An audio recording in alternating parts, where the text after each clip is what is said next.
It's the pride of Southern University, the human jukebox, the band for the Southern University Jaguars, as Southern University welcomes Florida A&M to Mumford Stadium in Baton Rouge, Louisiana. Hi, everyone. Welcome inside Mumford Stadium along with Eddie Robinson Jr. I'm Dwayne Ballin. This is one of those rivalries that was broken up in the early 2000s, but it's back on track. Everyone's so happy. Great history here. Yeah, this is a great rivalry. Like you said, this goes back to the days of Jay Gaither and A.W. Mumford, two of the legendary coaches in all of college football. It's great to see these two institutions back on the playing field once again. And for Florida A&M, they arrive at 4-2. Big difference from last year. Biggest difference probably on the defensive side. Yeah, the defensive side of the football, they're playing extremely well. The guys up front are getting it done, but also you look at Kier Hall and Curtis Holcomb, each having 3 interceptions apiece. The linebackers improved play also. Vernon Wilder and also Alvis Graham, number 41. A total defensive improvement by the Florida A&M Rattlers. And they will have their hands full. On the other side of the ball for Southern is a total offensive leader in the SWAC, Bryant Lee, the Jaguars quarterback. Yeah, Bryant Lee has been great. As a redshirt sophomore, you look at his numbers in 2007, a great passer, but also is very good at running the ball. This year, preseason all-conference quarterback in 2008, and he's been improving week to week. You look at his numbers, they're great, but the thing that I like about him most of all, 36 touchdowns and only 6 interceptions. Just a great, efficient player that does not make a lot of mistakes. This is one of the most anticipated HBCU games of the season. We are so excited. You're going to see a couple of great coaches, very successful. Joe Taylor, over 200 wins. And for Southern, Pete Richardson, very close to win number 200. He'll get there. They'll match wits when we return. Southern, Florida A&M on ESPNU.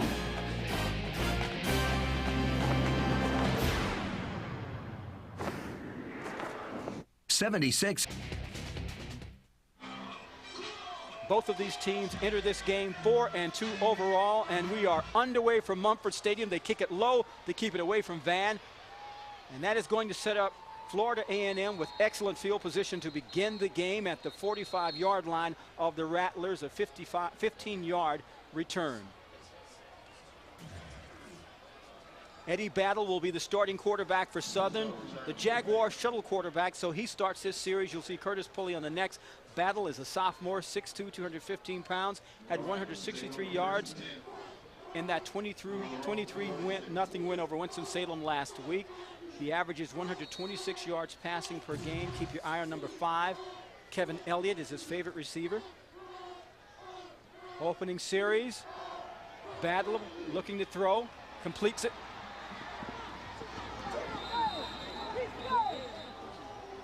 That's Taj Jenkins, the tight end, 11-yard pickup. The rest of the Rattlers offensive unit, that offensive line is anchored by number 60, Anthony Collins. He's the second-team MEAC performer, a junior from Miami.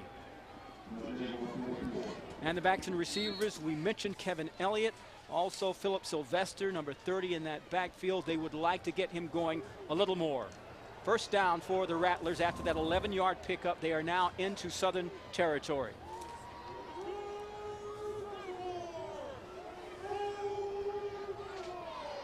Battle has a man open across the middle, in and out of the hands of the intended receiver.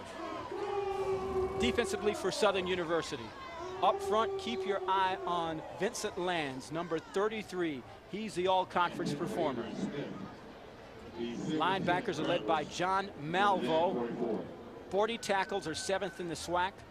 And defensively in the secondary, this unit has really stepped up. Glenn Bell leads the way with 36 tackles. 2nd and 10 for Florida A&M. Snap is over the head of Battle.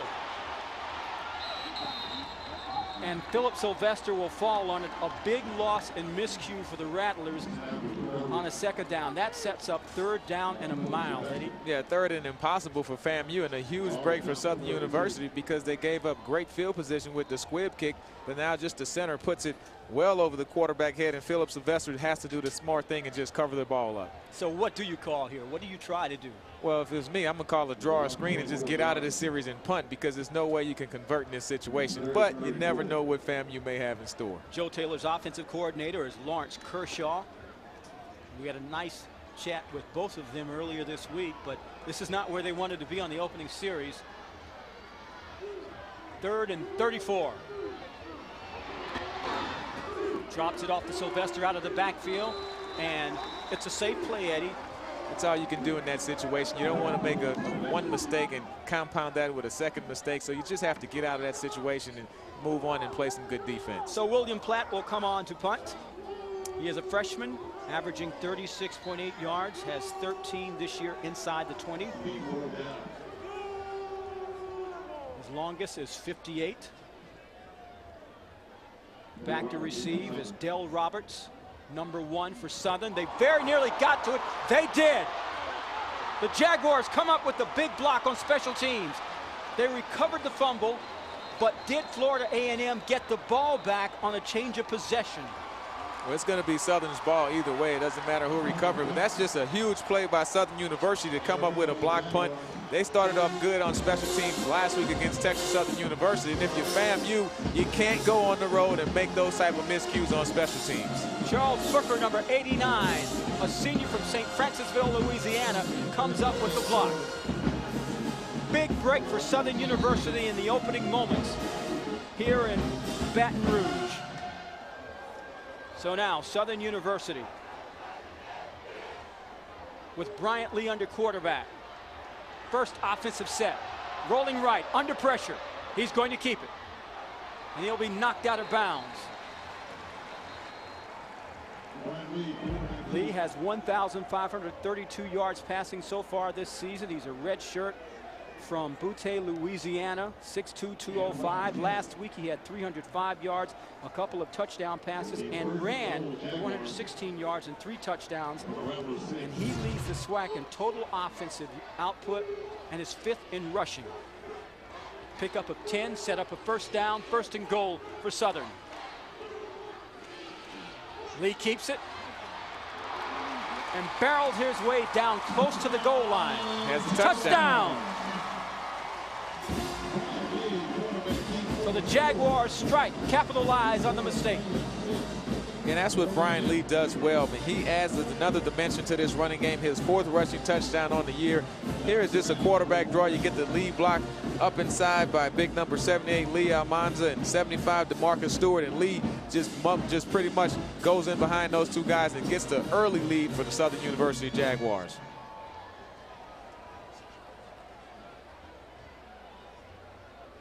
Duran on for the extra point.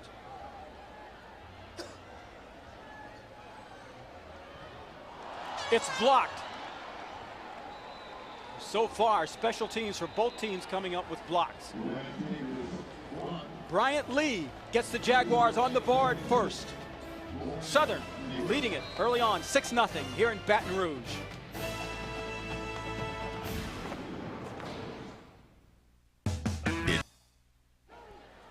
Josh Duran now set to kick away to Leroy Van. Not sure if they're ever going to give him the opportunity to actually return one. This time they do.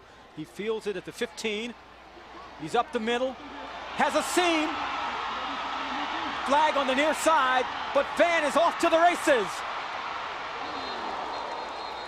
Touchdown saving play made by Austin Thomas at the very end for Southern. But well, there's a flag on the play which will probably call this back, but I tell you, the experiment of kicking to Leroy Van is over with. He doesn't touch the ball anymore.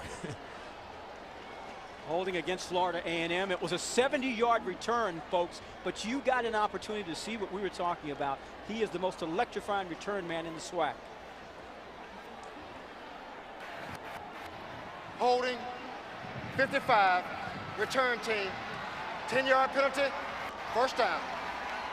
Gregory Edwards heads up our officiating crew tonight, including William Gant, Otis Webb, Jimmy Brooks, Anthony Fleming, and Wes Booker. This is just called a middle wedge. That is a textbook wedge. You look at the big guys up front. They're knocking down everyone, and then Leroy Van uses his speed to get through. I think the hold may be on number 55 in the middle of that scrum. Alfonso Walker, middle linebacker, just trying to make a good block. But you see the explosiveness of Leroy Van. 3 return touchdowns this season, 2 kickoff returns, and also a punt. Van just 5'9", 185 pounds.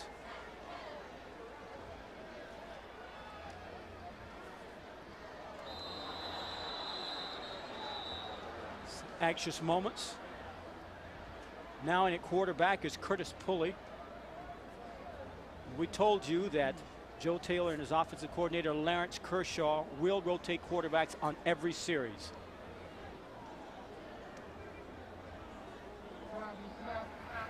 Offside, 56 defense, made contact, 5-yard penalty, remains first down. Ron Ferdinand a little anxious for Southern. There is Curtis Pulley, transfer from the University of Kentucky. In last week's win over Winston-Salem, he had 126 yards and a touchdown. Out of the shotgun on 1st and 5. Tucks it away, decides to run, has a first down and more. That's what Pulley does best. He's tackled by Glenn Bell, pickup of 15 yards. So, Eddie, what we're going to see this evening is that two-headed monster for Florida A&M, the dual quarterbacks. Yeah, but if you look at Eddie Battle and Curtis Pulley, they really complement each other because one is more of a passer, the other one is a runner. So if you add their numbers together, they're comparable to the great quarterback Bryant Lee of Southern. It should be a very great contest, and we'll have some very good quarterback play tonight. Pulley, a 6'4", 200-pound junior from Hopkinsville, Kentucky.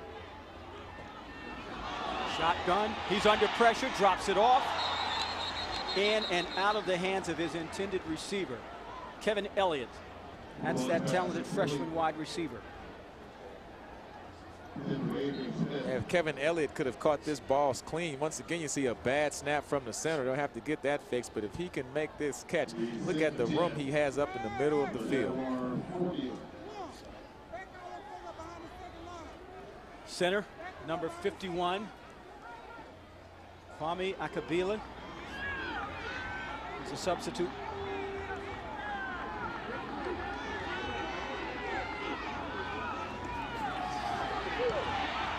Pulley again tucks it away, has room to run. Another first down, and he's still on his feet.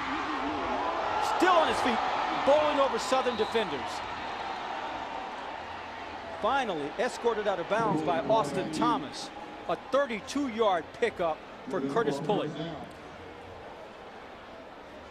And we talked to Coach Pete Richardson. As you can see, Pulley, he's getting an incredible amount of time, but what he does best is when no one is open downfield, he can tuck it. And look, he turns into a running back at this point, running over Joe Manning, who has 33 tackles and leads this Southern team, but still, Pulley, a very efficient runner. You have to know where he's at all times.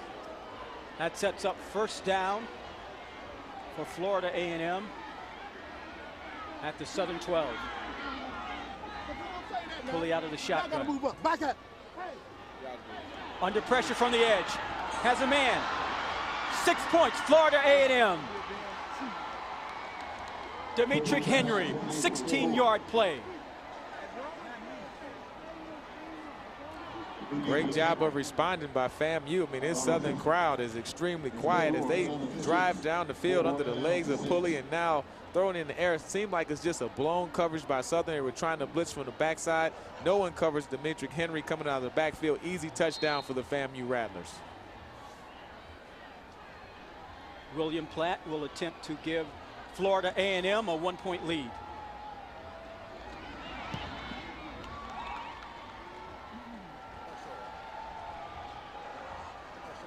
And it's the Rattlers who now lead it 7-6 here in Baton Rouge.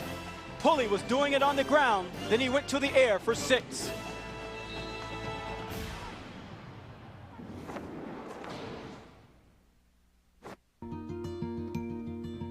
There are better days to meet us where we stand. They are gathering in clouds and spreading out over. When it's people who do the right thing, they call it being responsible. When it's an insurance company, they call it Liberty Mutual.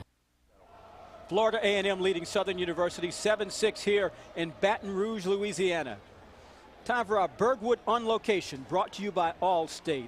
Florida A&M co-defensive coordinator Earl Holmes has memories of playing in this game, and he shared them with us. My name is Earl Holmes. I'm the co-defensive coordinator here at Florida A&M, as well as the linebacker coach. And what I remember about the rivalry is each and every year was always a sellout crowd. In fact, The game got so big to where we had to start having the game over in Atlanta, Georgia. The rivalry has numerous guys like myself who played there.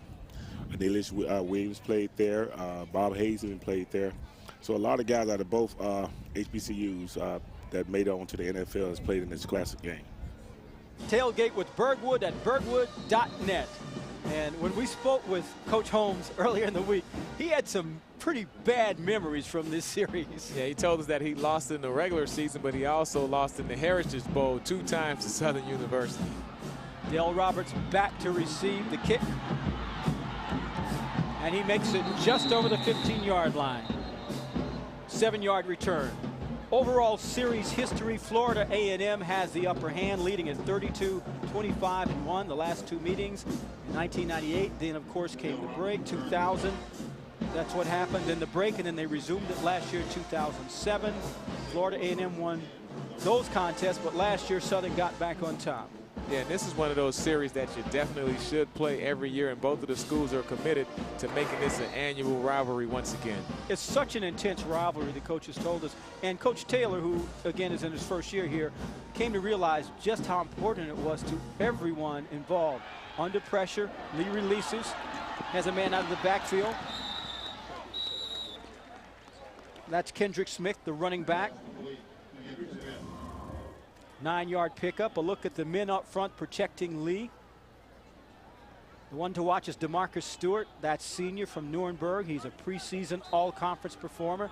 Backs and receivers. Jamar Stewart, number 88, is the man that is Lee's favorite target. Kendrick Smith across the left side. Defensively for Florida A&M up front. Draminsky Wilson. He leads that line. He has 23 tackles. The linebackers are headed up by Brian Parker, the sophomore from Randallston, Maryland. And in the secondary, keep your eye on number 1, Kier Hall. 19 tackles and 3 interceptions. Rolling to his right and overthrowing his receiver is Lee. He was looking in the direction of Clevan White. And we talked about that FAMU defense being much improved from last year. They've increased their interception total, sack total, and they're creating a lot more turnovers than you saw from Earl Holmes. Of course, he played a number of years with the Pittsburgh Steelers and was a great defensive player here. So when you have some of those returning players who went on to that great NFL prominence, it just puts that emphasis back on the program. This defense has really turned the corner. Of course, they pitched a shutout last week against Winston-Salem State. Ball on the 27-yard line of Southern. Jaguars trail it here in the first quarter in Baton Rouge. Out of the shotgun is Lee. Man across the middle, but excellent defensive play for Florida A&M. Curry Allen on the reception. Southern University wants to get the running game going early in this football game to set up the pass, but with Brian Lee, this guy is so efficient, doesn't make a lot of mistakes. He's able to read the blitz coming up the middle and get the ball out of his hands. Fabian Wilson, number 38, was right there for Florida A&M. So it's 3rd and 8. Lee under pressure, releases it. Probably a little too high for Stewart. And we talked to the FAMU defensive coaches about how you're going to stop Brian Lee, and it seems like early on they're going to try to bring pressure. You saw a blitz up the middle on 2nd down, and now 2 guys coming off the edge to make Brian Lee have a quick decision when he gets the ball in his hand. On comes the all-SWAC punter, Josh Duran. Waiting is the very dangerous Leroy Van. Ideally, you just kick it away from him, just nowhere near where he can catch it.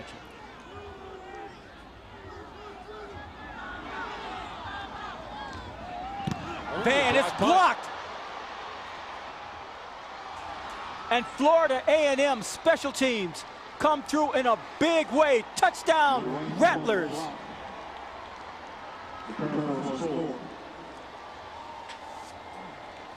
The hometown crowd definitely did not expect this. You saw FAMU get back into the game with an early score, and now the big special teams play with the block punt.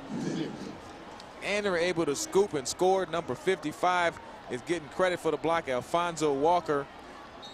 And the Rattlers take an early lead and stun the hometown crowd at the Southern University. And Edmund Baker, the redshirt freshman from Miami, recovers for the touchdown.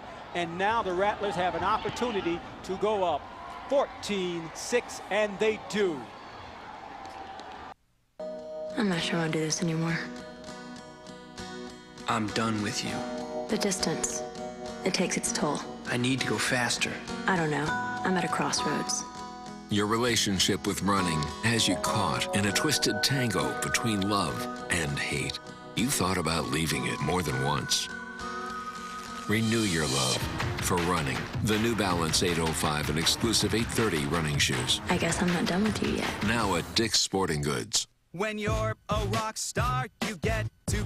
You're watching ESPNU College Football, Florida A&M versus Southern University from Munford Stadium in Baton Rouge, Louisiana. Due to time constraints, we move ahead in our coverage. Joe Taylor's Florida A&M Rattlers with a great goal line stand leading at 14-6 over Southern. Get all your college football information on ESPNU Monday and Tuesday. First Monday at 7 Eastern, Lowell Galindo, Mike Gottfried, and Tom Luganbill deliver Inside the Polls presented by 76.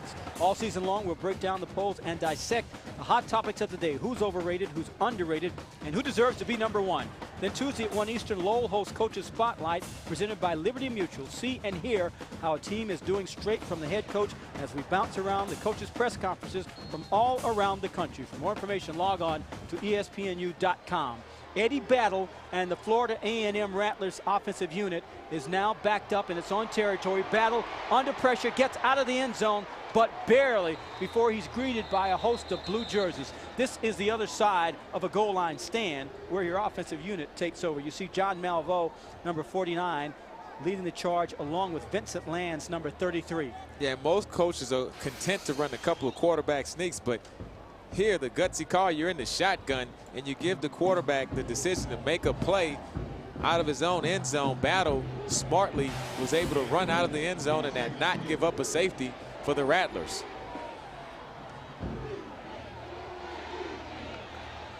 Got back to the original line of scrimmage.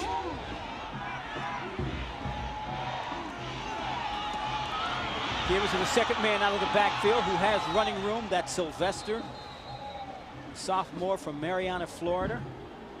You know, Dwayne, even though we saw Curtis Pulley come up in here and really move the offense and get him into the end zone, they're going to rotate quarterbacks regardless of how each player performs. So it's Eddie's Battle turn to come into the football game. Hey, we're backed up on the 1 yard line.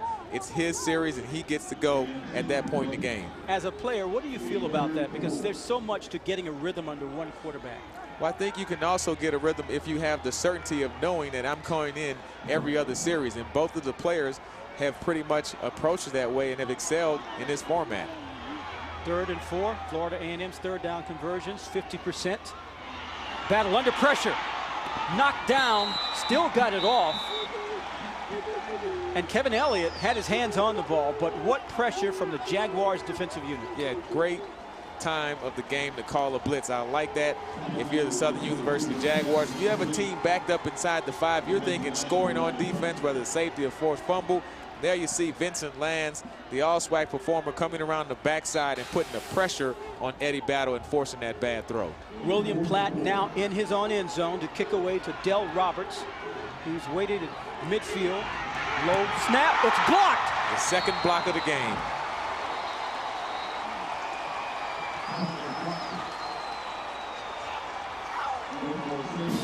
Charles Booker, number 89, gets there to get the block for Southern University and the safety. The low snap may have caused this, but Southern University 2 block punts today, another one last week. Great job by this special teams unit. And that one is good for 2 points for Southern University, a safety. But Florida A&M will now have to kick off to the Jaguars. Special teams are ruling this night in Baton Rouge. It's just amazing special teams play. We've seen 3 block punts already in this football game, and Southern University has 2 of them, and that one cost the Rattlers 2 points. Jamal Titus with the block.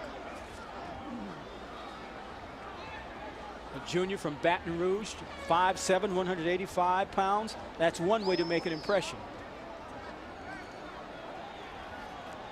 So you look at Coach Pete Richardson and also Coach Joe Taylor. I mean, these are 2 of the best coaches in college football. And I know both of these guys stress special teams, discipline, performing well, and not making mistakes.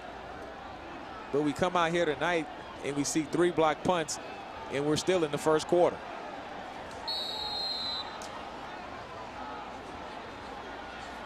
Joe Taylor scratching his head probably a little bit here.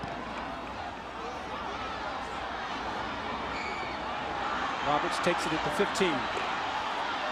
Tries to break outside, gets away from a tackler, and is pushed out of bounds at the 35-yard line, a return of 20 yards. There have been miscues and great plays by special teams. Yeah, you get the block punt by Southern University early on, and that leads to a touchdown by Bryant Lee, calling his own number, getting another rushing touchdown on the year. Then FAMU said, hey, we have a block punt team also. We block the punt, and we don't need our quarterback to score. We're going to pick it up and score ourselves. And FAMU takes advantage of special teams. And then Southern University, they come back with the 3rd block punt of the game, and they get the safety for 2 points. Wow, that's a very amazing special teams plays already in the first quarter. So Bryant Lee gets another opportunity to try and score with his Jaguars offensive teammates. Stewart with the reception. Some fancy footwork along the sideline, but he tried to go in after he went out. But that's a first down, 11-yard pickup. Stewart has arrived here by way of Southern Miss.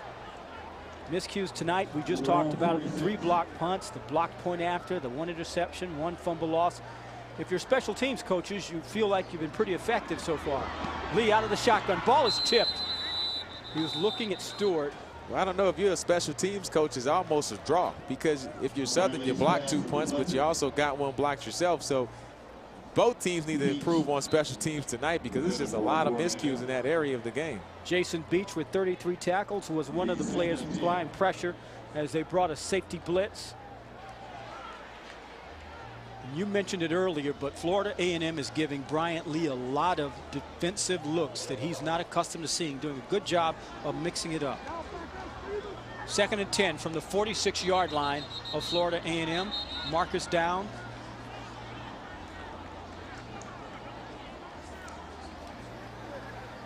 Prior to the snap, false start, number 4, offense, 5-yard penalty, remains 2nd down. That's Corderius Gregory, sophomore from Charlotte, Ohio.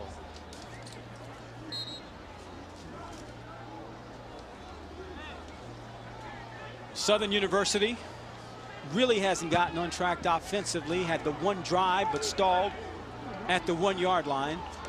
1:12 remaining in the opening quarter here in Baton Rouge. Lee has a man across the middle. That's a first down. Clevan White.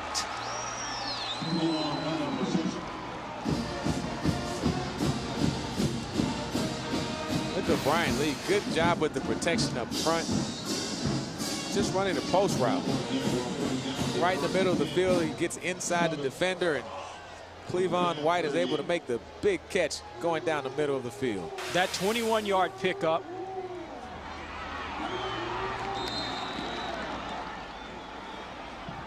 Brian Parker getting in and getting to Bryant Lee before he could really get anything going. Parker, one of those transfers from Arizona Western Junior College. Those 35 tackles, the 2 forced fumbles, 1 recovery. Very active as number 57. He was one of the surprises that Coach Taylor pointed out, having a very good year. 2nd and 12.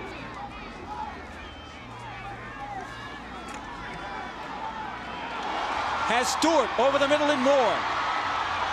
Big pickup for the Jaguars. Bryant Lee playing pitch and catch with his receivers. Yeah, he does that. I mean, this guy can throw the football. He has some guys like Jamar Stewart who have some great run after catch ability here. Once again, he's able to get inside the receiver, running that post route, and the safety is going to have to come into play and help out. You have to hit those guys when they're coming across the middle of the field. Too much throw and catch right down the middle of this Rattler defense, and no one is paying the price for it. And that 25-yard pickup will be the last play of the first quarter. 3 catches and 43 yards for Jamar Stewart, number 88, so far in this game. But Bryant Lee and his teammates trail it 14-8 here in Baton Rouge. We'll return to Southern University after this. Signing up for digital phone service through your cable provider? Do you really think bundling with your cable company is saving you money? You've been bundling. It's time for Vonage. When you bundle, that low promotional rate expires and your bill goes up. With Vonage, your rate starts low and stays low.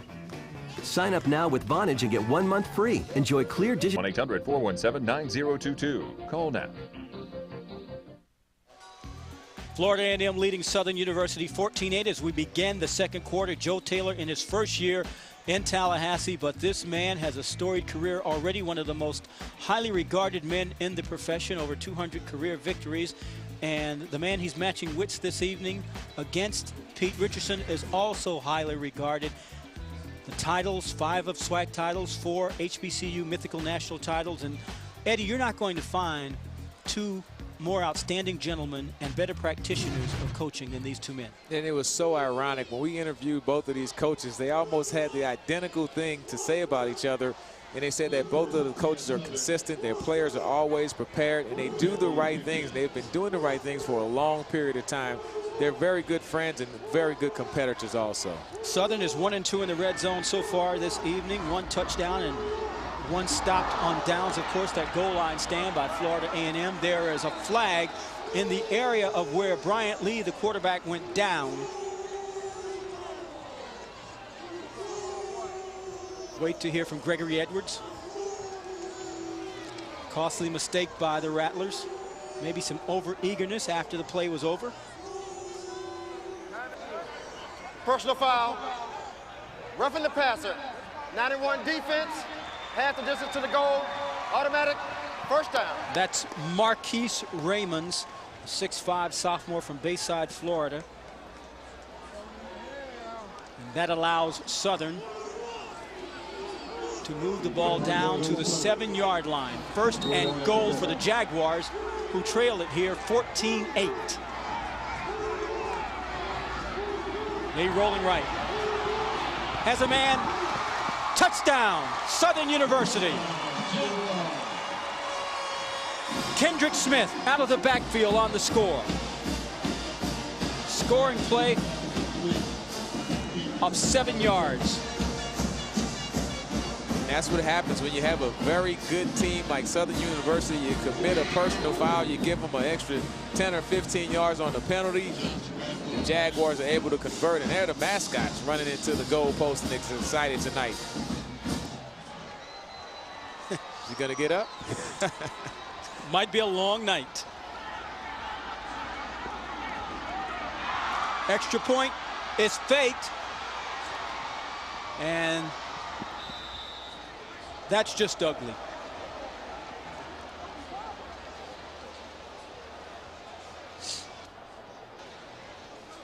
It's Kendrick Smith, the man who just scored. Yeah, misdirection play. Here you can see Kendrick Smith coming out of the backfield, and Lee is really patient with the ball. I think he was looking at the wide receiver first, then came back late to Kendrick Smith for the score, and Lee notches another one on his belt. Another touchdown pass for his great Southern University Jaguar career. That's the 3rd touchdown for Smith this season. Lee's, and we're all even, 14-14 here in Baton Rouge. And if you're just tuning in, you think it's a 14-14 game with the offense is scoring points. But we've had 3 block punts. We had special team scores. We had a safety, but still, some kind of way, we got back to 14-14. And the Jaguar mascot is feeling good once again. It has been unconventional. 7 plays, 65 yards, 1 minute, 52 seconds. Completed with Lee going to Smith, 7 yards. And we are where we began the game. 14:51 remaining here in the second quarter in Baton Rouge, Louisiana, with our entire ESPNU crew. Eddie Robinson Jr., I'm Dwayne Ballin. This is one of the most intense rivalries in all of college football. And this is one of the most dangerous return men in all of college football, Leroy Van. Ball pops loose. And Southern appears to have it.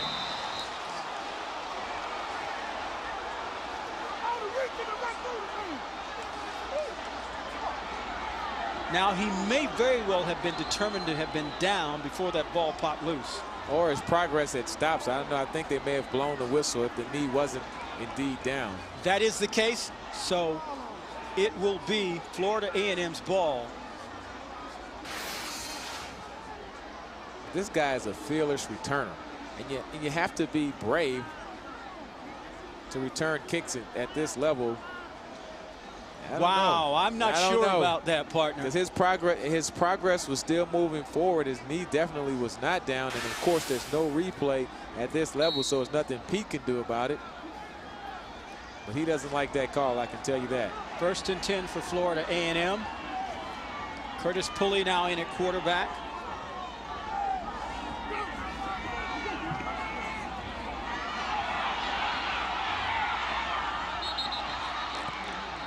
Nice play, nice pickup for Florida A&M. That's Kevin Elliott. We called his name early and often. 10-yard pickup, 1st down for the Rattlers. Florida A&M University shares Tallahassee with another little school. Founded in 1887, enrollment 10,500. Nickname, of course, the Rattlers. They are wearing their orange and green with white jerseys this evening. This is one of the best universities in the country. At one time, it led the entire nation at every level with merit scholars. That includes the Ivy League schools.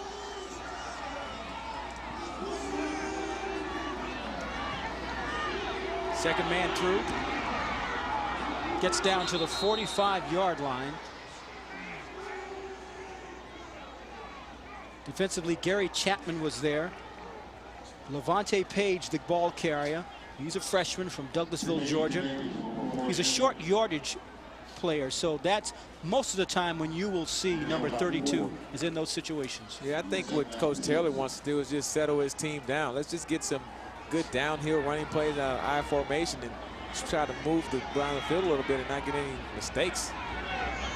2nd and 5. Man in motion is Elliott. Page once again. This time he has room. Breaks outside. One man to beat. Touchdown saving play is made by Toyin Akinwale.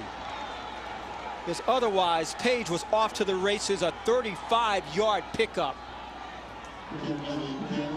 Yeah, I think he doesn't like that moniker of the short yardage back. He wants to be the main guy here. I mean, look at his big hole right up the middle, but he has some speed to get around the corner. And good cut right there in the block downfield. And Southern University is on the ropes.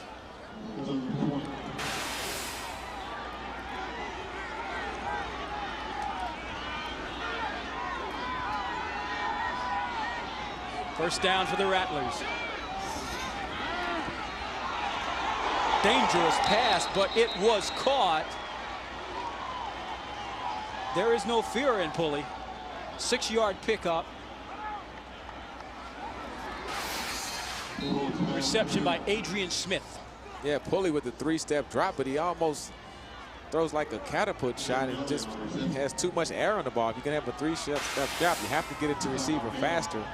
So that defender can't react and not put a big hit on your receiver. See Florida A&M inside the red zone. The 22 possessions, 13 touchdowns, and 4 field goals. Still on his feet and finally being drugged down is Levante Page, who is making a name for himself with a 9-yard pickup. You're right. I don't know that he looks like a short yardage back right now. Yeah, but the freshman from Douglasville, Georgia, number 32, Page, is running very determined, and that's exactly what you need. 3 rushes for 49 yards already on this drive. So it's 1st and goal for Florida A&M. The opportunity to take the lead with 12:19 remaining here at Munford Stadium in Baton Rouge, Louisiana. These two heated rivals are where we thought they'd be, deadlocked. Great defensive surge led by number 71, Joseph Selders, the big junior from Clinton, Louisiana. And we do mean big. 6'2", 318 pounds. Yeah, but the big guy, he knows how to play defense, and he got up in there and made a very big stop for the Jaguars. We'll see if he can make another one on this 2nd down play. So the transfer from Kentucky, Curtis Pulley, the opportunity to try and get a score for Florida A&M on 2nd and goal from the 5. Tucks it away, decides to run with it. Not the greatest decision right there because he was met hard by John Malvo, and Alan Baugh and company. And one of the things we talked about from Southern University, you have to be aware of which quarterback is in the game. So here you're playing zone, even on the goal line, and you have to do that because you have a guy that doesn't mind pulling the ball down and running. You can see all those linebackers were focused on the quarterback. So when Pulley pulled the ball down and tried to run, he was met by Malvo, Ball, and Chapman, who were waiting for him. Malvo exhorting the crowd to get on its feet here at Mumford Stadium. 3rd and goal from the 3 for Florida A&M.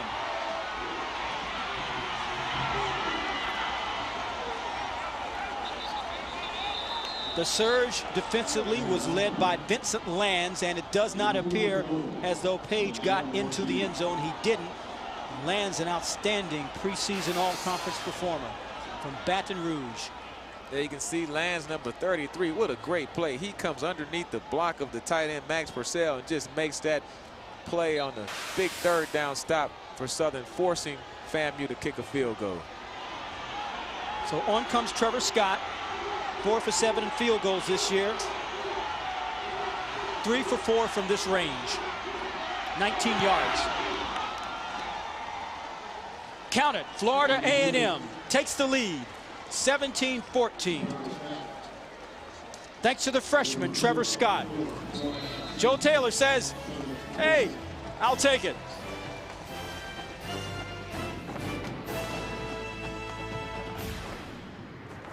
Jack Link's Beef Jerky presents Messin' with Sasquatch. 5 feet from the hole right here.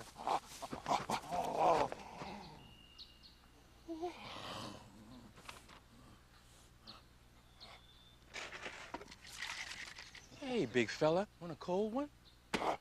Yeah, that's it. Come on, you can do it.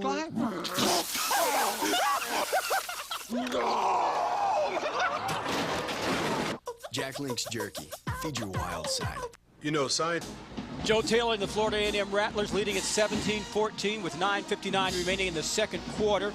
Lace up your skates for college hockey on ESPNU next Sunday as the Boston University Terriers take on the New Hampshire Wildcats. It's a New England battle on the ice. Hockey on ESPNU Sunday at 5 Eastern. For more information, log on to ESPNU.com. That last drive, 9 plays, 69 yards, 4 minutes and 42 seconds, and the 19-yard field goal from Trevor Scott. And on that drive, Levante Page, 50 yards rushing. Was this his coming out party? It may be. You have to remember that Philip Sylvester, the sophomore, who's a starting running back for FAMU, was kind of banged up, so he may still be injured a little bit. Dale Roberts waiting to kick.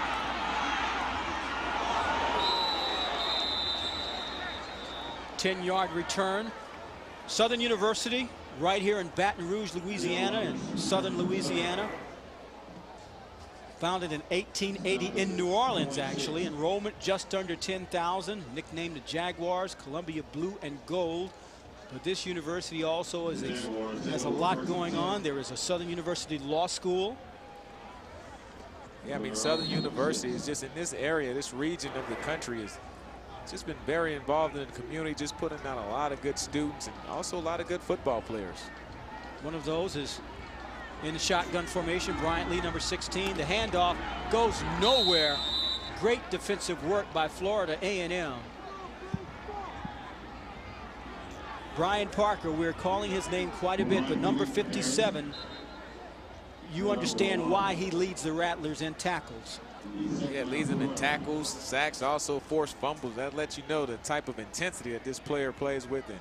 Despite being a linebacker, right? Hey, a linebacker, you have to be the leader of the team. My old linebacking partner here. 2nd and 12. Pressure. Markers are down. Lee trying to get away. This all may be coming back.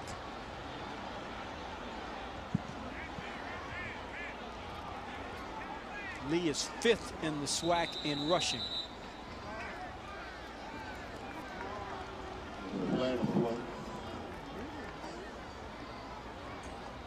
And the signal was offside against FAMU, so the play will count, but just a great job by Lee of recognizing the blitz. That was Leroy Van coming untouched.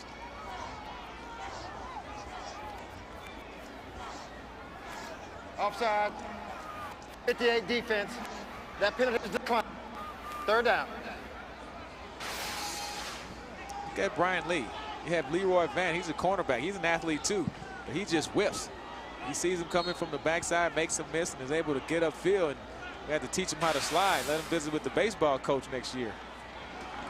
You know, it appeared as though Darryl Roberts was running a little basketball screen for Lee on that play.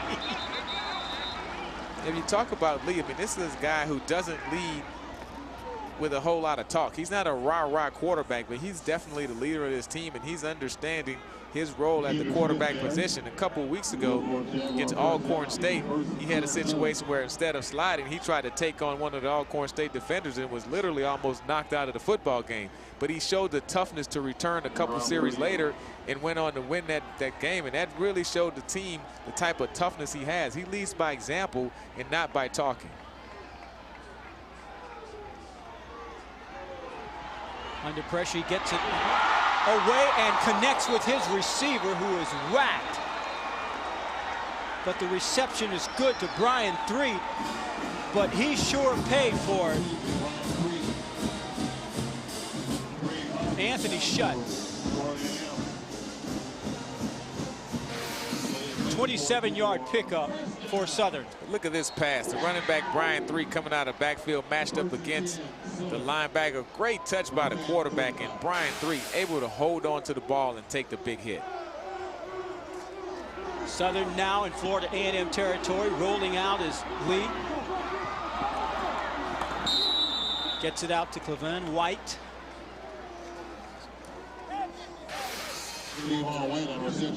Well, there's no love lost between these teams.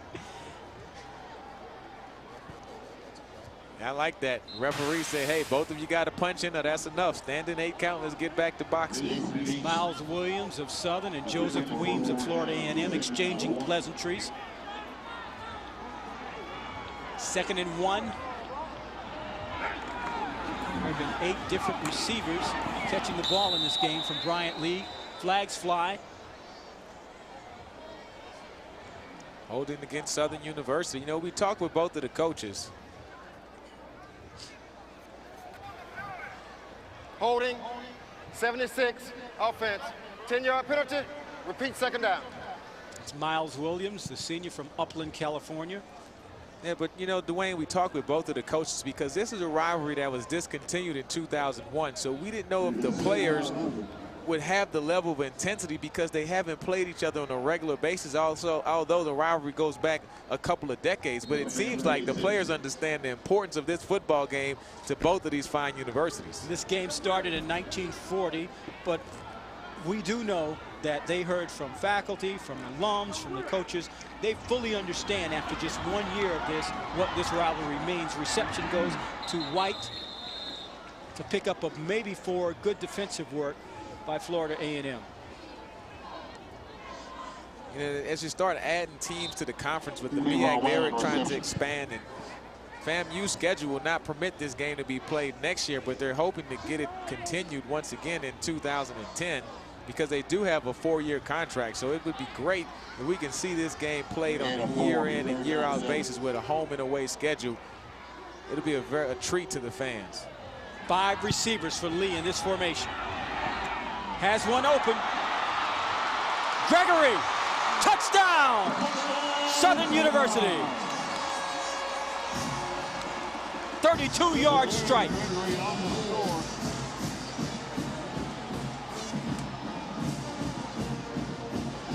Cordarius Gregory. And I tell you what, number 4, Cordarius Gregory, has something that no one can coach, and that's just pure speed, because he caught that ball at around 8 yards and just outran everyone in FAMU's secondary to the end zone. We'll hold our breath as the extra point is attempted. We've had a number of blocks in this game on punts and on punt afters. That was a bad snap, too. That ball was laying on the ground. They were lucky to get that through the uprights. But he was able to get it through, was Josh Duran. So the conference's leading scorer helps Southern to a 21-17 lead. Lee to Gregory. 6 more for the Jaguars. If you're looking for a comeback story that's full of heart. If you need anything, like money or something like that, don't you hesitate to call me now. You're not my father, Floyd. She said what? Keep looking. You knocked up my wife. Hold from me first. I can't stand. For these two soul men. My eyes. I'm sorry, man. I don't 21-17, Southern leading Florida A&M. You're watching ESPNU College Football presented by Citi. The Rattlers of Florida A&M and the Southern University Jaguars, one of the most intense rivalries in all of college football. Southern University band here is on hand. They're feeling pretty good right now as their Jaguars have gone up 21-17. We'll be talking to the drum major for the Southern University Jaguars in the second half, part of our campus connection. Of course, the bands are so much a part of the atmosphere of HBCU, Southern University, the Human Jukebox. They're one of the best ever. And FAMU, unfortunately, didn't bring the band. I was really looking forward to seeing that matchup at halftime. We were a little disappointed. I ran into Dr. James Ammons, the Chancellor of Florida A&M, at the airport last night, and he informed me that the band didn't make it. Didn't make it. You know, they're 400 strong, and we were looking forward to seeing them at halftime. So the field's going to belong just to the Human Jukebox. I tell you what, they can fill up a halftime performance. They don't need any help. This time they squib it. They don't want Van to get it, but he does anyway. And this time they nail him. 8-yard return, but boy, was Justin Fletcher, the freshman linebacker, ready when he ran into number 7. That's what you have to do when you have a dangerous return guy. You have to mix it up. You can't just kick a high ball down the middle of the field and let him take advantage of it. You have to squib kick and do some things different in order to keep him contained. Eddie Battle will lead the offensive unit out for Florida A&M. If you're just joining us, Florida A&M rotates quarterbacks on every series. Battle is a sophomore, and Curtis Pulley, the transfer from Kentucky, as a junior, will come in on the next series.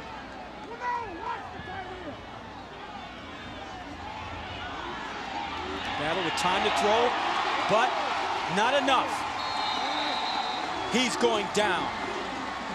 Joseph Selders and Don Holloway and Vincent Lands, all three converged on the quarterback. Loss of 7.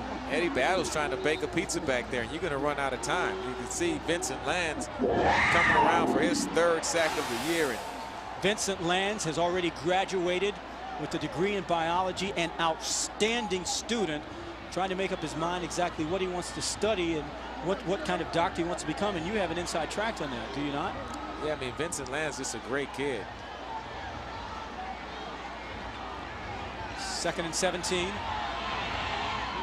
Battle has a receiver, but Lands is the epitome of what that phrase student athlete is. Yeah, he's outstanding, and the coaches couldn't. Pete Richardson was just glowing about it. Yeah, you talk to Coach Pete Richardson, say he really attacks books the same way he attacks the football field. I mean, this guy took the MCAT. He was talking about going to be an optometrist and went to Meharry Medical School and did some things during the summer. So you really like a guy that has the epitome of a student athlete and really understands what life is all about. Preseason all SWAC, came into this game with 30 tackles. Certainly has no problem seeing where the quarterback is. It's 3rd and 8 after that pickup of 10. Battle gets the high snap, under pressure again, gets it away, has a man. He's wide open. Look out! Touchdown! Adrian Smith, the sophomore from Lakeland, 71-yard play.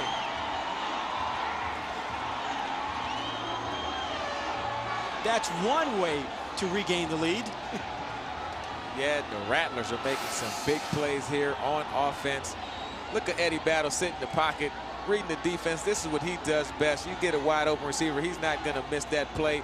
Southern with the missed tackle may have gotten away with a clip downfield, but hey, give Rattlers credit for coming back with another big score.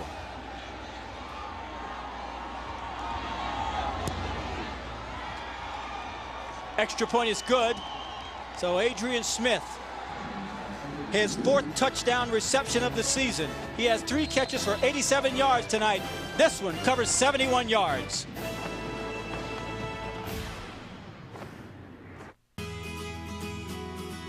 Are you ready? You're watching ESPNU College Football, Florida A&M versus Southern University from Munford Stadium in Baton Rouge, Louisiana. Due to time constraints, we move ahead in our coverage. Pulley under pressure. Gets it away, has his man. Defensively, Michael Williams was right there. So Adrian Smith was not able to break that one into a 71-yard pickup.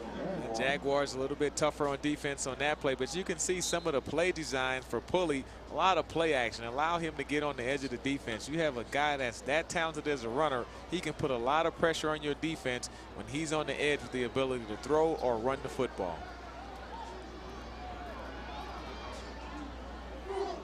Florida A&M now into Southern University territory. Pulley will keep it, but he is bulldogged down. John Malveaux at the bottom. What do you think so far of this dual quarterback system and the way these two, Pulley and Battle, have played tonight? What are your impressions? Well, I really like it because it puts so much pressure on the defense when you have two quarterbacks who are effective, but their styles are so very different. You have Battle, who's more of the drop back passer, is not going to run a whole lot, but then you have Pulley, number 11. This guy can really get it done on the ground, but still an effective thrower. So you add those two players together, and I tell you what, the overall passing efficiency of FAMU as a football team is #1 in the MEAC. And Battle was the incumbent. So Pulley comes in as a transfer from Kentucky, and you would think that Battle would, first of all, resent this, and he would not want to see Pulley succeed. But we found out this week that's not the case at all. Yeah, talking to offensive coordinator Lawrence Kershaw, he says both of the quarterbacks have been pushing each other. They're two high-character guys. Battle did a really good job of helping Pulley learn the offense. So you like that when you have a player who realizes, I'm going to do what's best for the team and not what's best for me as an individual. A very good team player in Eddie Battle. Battle on the right is a sophomore. Pulley is a junior. Does this continue next year? I think so. I mean, you have a competition in the spring naturally if one guy is superior to the other. If not, if it's not broken, hey, why fix it? Florida A&M 1 for 4 on third down conversions. He still managed to get it away to Adrian Smith. Yeah, but that was just an all-out assault. But Vincent by Lands number 33, had him. Vincent Lands. I mean, he turned the corner extremely fast, coming from the backside. He had him wrapped up. Just look at the strength of Pulley, though, to stand in the pocket and still get that ball off with the completion. And he gets whacked by Don Holloway also. Going back to the dual quarterback situation again, does it really help you that you know that you're going to play every series? Yeah, every other series? 4th and 1. Florida A&M going for it. And they appear to have enough for the first down. Good job by FAMU getting up quick to the line of scrimmage before Southern University can diagnose exactly what was going on. But to answer your question, I think it does help because you have the consistency as a player to know that I'm playing the next series. I don't care if the quarterback just went 10 for 10 on the drive and had a touchdown. I know I still get the next series. So as a player, you kind of get into your role and you know exactly what to expect. And I think that's what's made this successful. So give Joe Taylor and also offensive coordinator Lawrence Kershaw credit for making the two quarterback system work for the Rattlers this year. How hard is that on the offensive line, in particular the center? Well, I think it is. Everyone has to adjust to it, but you get used to it because both of the players are getting reps in practice. So I think, if anything, it's harder for the defense because defensively, I have to know which quarterback is in the game. And that's the first thing you have to do if you're Southern University so you can adjust to the two different systems of the two quarterbacks. We're in Baton Rouge, Louisiana, along with our entire ESPNU crew. And Eddie Robinson Jr., I'm Dwayne Ballin, Florida A&M and Southern University here at Munford Stadium. This is a great rivalry. Florida A&M wearing the white jerseys, Southern University in the all blue. This is the 8th play of the drive for Florida A&M, which is trailing 24-21. It's the big tight end, Taj Jenkins, who refuses to go down. And at 6'4", 225, it's hard to bring him down. He did get out of bounds because now the time is a factor at only 16 seconds. So we'll see if FAMU is going to try to set up for a field goal or maybe take a shot or two at the end zone. But great determined effort, realizing the position he is on the field, and also the situation of the football game, that getting out of bounds is more important than getting a couple more yards. They should have time for at least a couple of plays before they attempt a field goal. Can't take a sack. 2nd and 4. Has a man open. Kevin Elliott, touchdown! Florida A&M, 34 yards.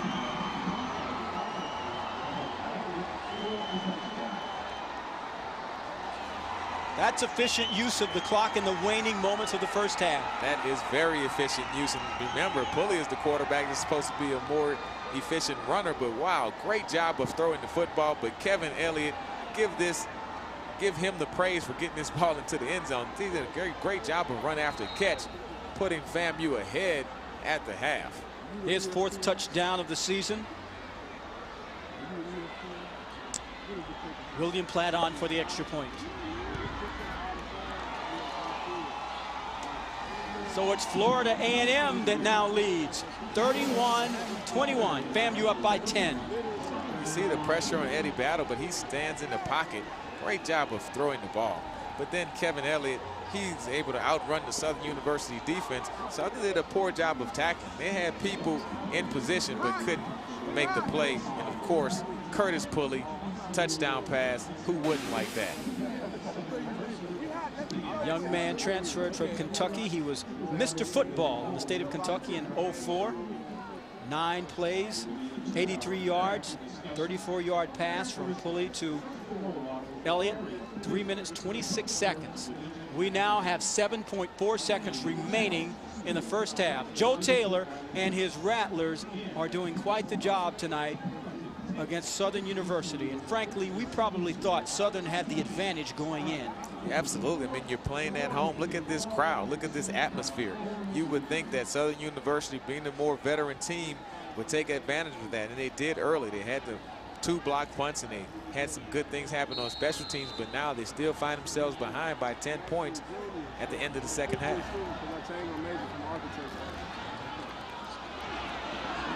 Both of these teams are in the top 10 of the SBN Black College Poll. Dale Roberts dancing around, trying to find running room outside. Finally stopped at the 40-yard line by Jonathan Sanders.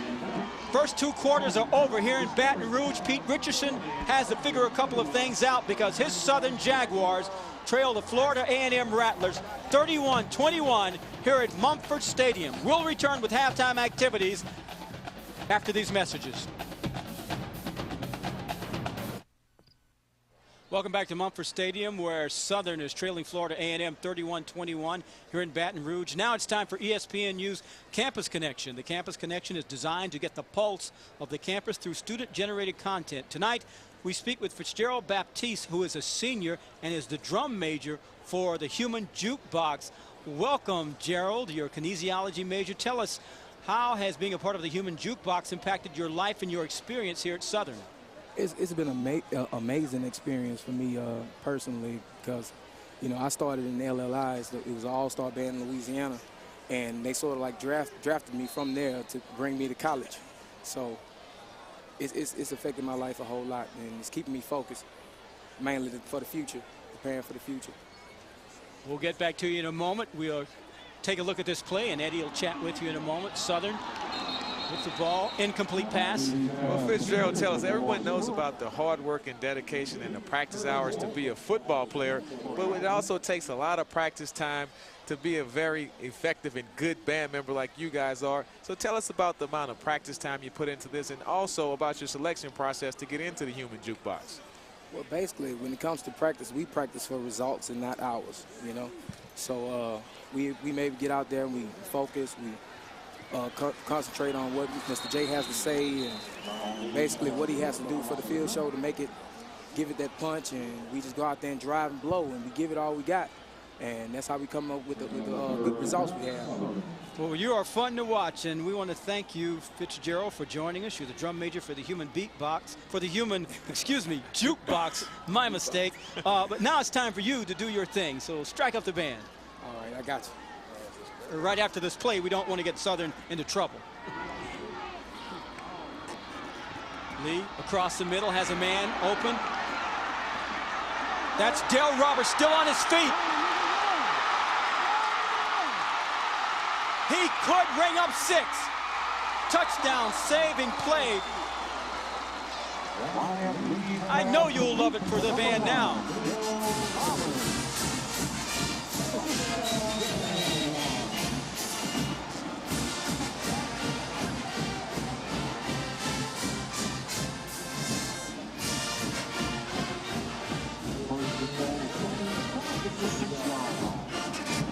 I'd like to thank Fitzgerald Baptiste and the Human Jukebox for joining us.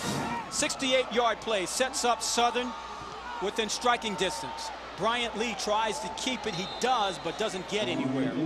He's met quickly by Cameron Houston. Wow, what an exciting play by Dale Roberts. Of course, he's the kick returner. He just made 2 or 3 people missing. Now he has Southern University in business inside the 10-yard line. That first play was, of course, a mistake. Someone went the wrong direction, so we'll see if they can overcome that with 2nd and goal.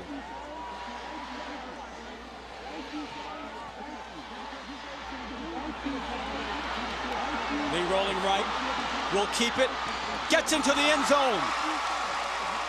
Touchdown, Jaguars. 8-yard run.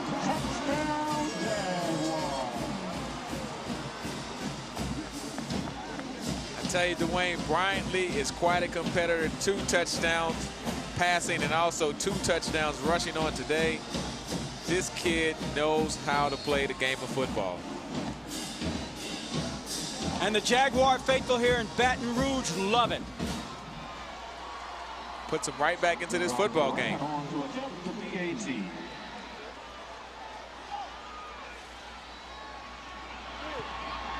Point after is good by Josh Durant. And it's 31-27. There is a flag down on the field.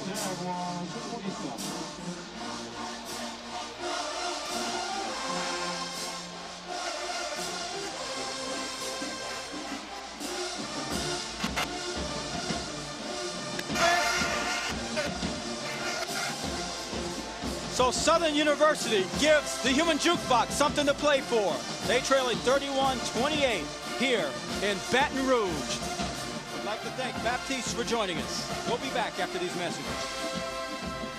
Difficult for you. You're watching ESPNU College Football, Florida A&M versus Southern University from Munford Stadium in Baton Rouge, Louisiana. Due to time constraints, we move ahead in our coverage. Came into this one with 449 yards and 4 touchdowns through the air. That Selder's all fired up, leading the charge defensively, number 71 for Southern. Philip Sylvester on the carry, who started this game at tailback, but Levante Page, number 32, came in and electrified the crowd for a bit. Yeah, but this guy, man, he's a 318-pound guy. He's showing some speed, shooting that gap and coming there and making a big play from Baywood, Louisiana. Yeah, he has the crowd hyped. 3 tackles for loss, 1.5 sacks on the year. We'll see if that gets this Jaguar defense energized. So a 2nd down, Pulley moves into the shotgun formation, has 3 receivers, 2 split to the bottom of your screen. Pulley decides to keep it. He does this so well. That's a 1st down for Florida A&M. But there is a marker down, and it's coming back. 12-yard pickup, but it's no good.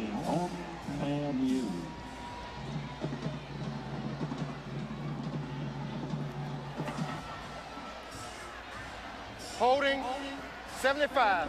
Offense, 10-yard penalty. Repeat, 2nd down. That's Robert Okafor, junior from Jacksonville, Florida.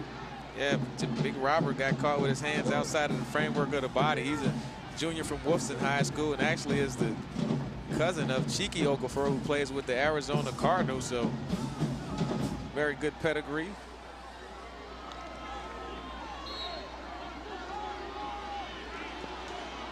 So Pulley now faces 2nd and 20 from his own 30-yard line. 4 receivers deployed for the Rattlers in this set. Pulley will keep it again, tucks it away. Still on his feet, has a 1st down. He is so dangerous. And that goes back to what Pete Richardson talked about. You have to realize which quarterback is in the game. Just because they're in the 4-wide formation, it's a design quarterback draw. They're just trying to spread out the defense, and then you let Curtis Pulley go to work. Look at him do damage, picking his way through the Southern Jaguar defense for a first down, overcoming that holding penalty by number 75, Robert Okafor. Well, Okafor and his mates have done a great job adjusting their blocking for the different types of quarterbacks that they have in Pulley and Battle tonight. That's a first down.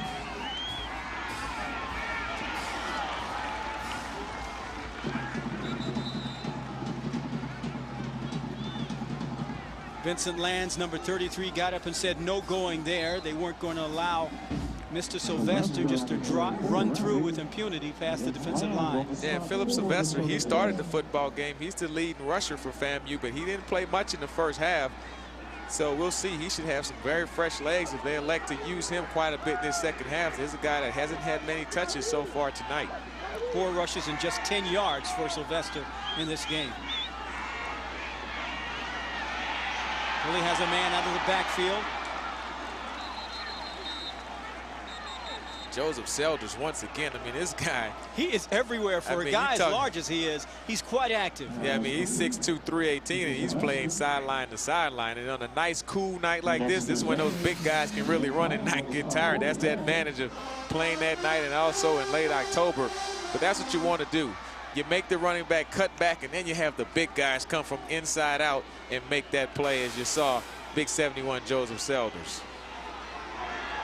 3rd and 7 for Florida A&M, leading at 31-28. Pulley under pressure, gets it away. That ball was up in the air for a moment. Adrian Smith had it. It was a free ball for a couple of seconds. And that was a pretty good throw by Pulley, because if Adrian Smith can make this pass clean, man, look at little Sylvester. This is a small guy. Picks up the blitz, gives Pulley a chance to go across the middle, just can't get it.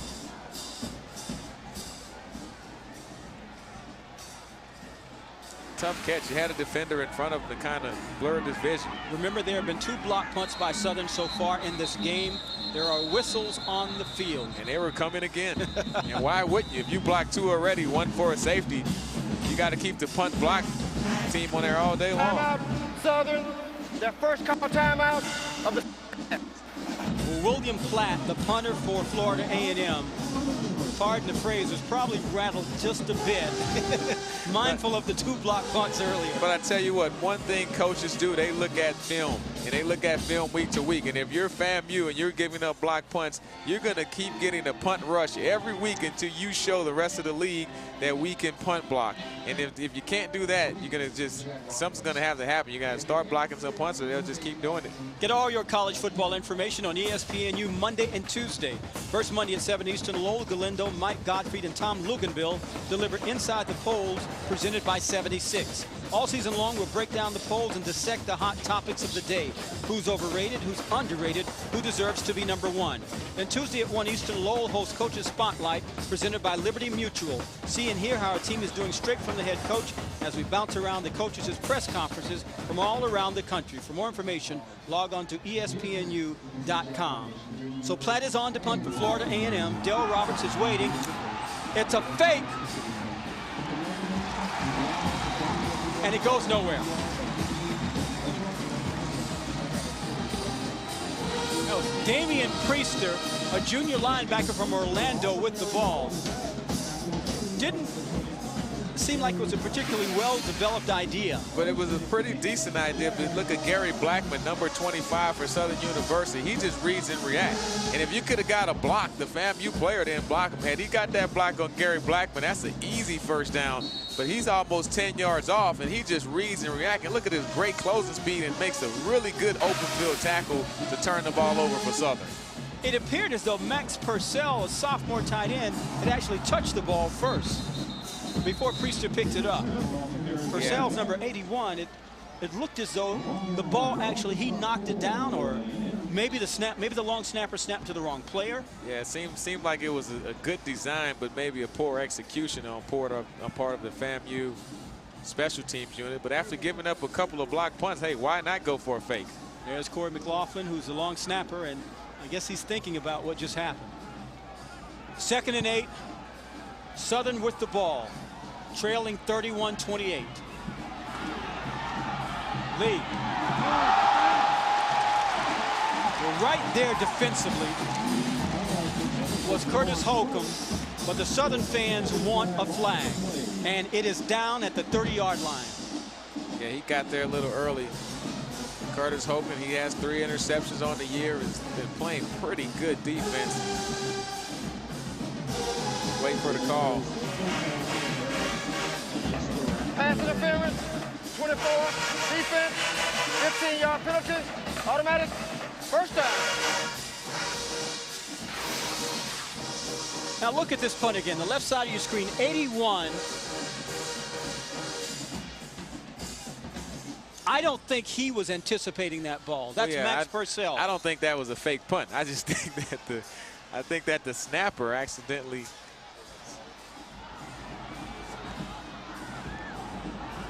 There's a penalty on Holcomb. Back to live action. Yeah, looking at that fake punt, I think it was more of a botch snap than a fake punt. And the FAMU guy just alertly picked it up and tried to make something good happen. Well, it's been that kind of night on the special teams, so can't be too surprised. Kendrick Smith on that carry didn't get any plus yardage.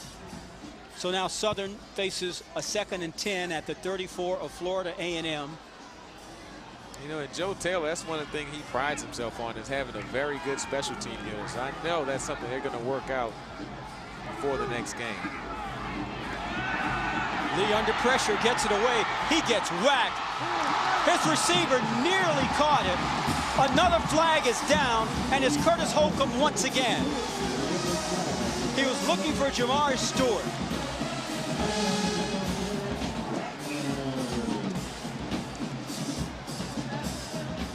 Yeah, and Curtis Holcomb is upset. You have to keep you cool in this situation.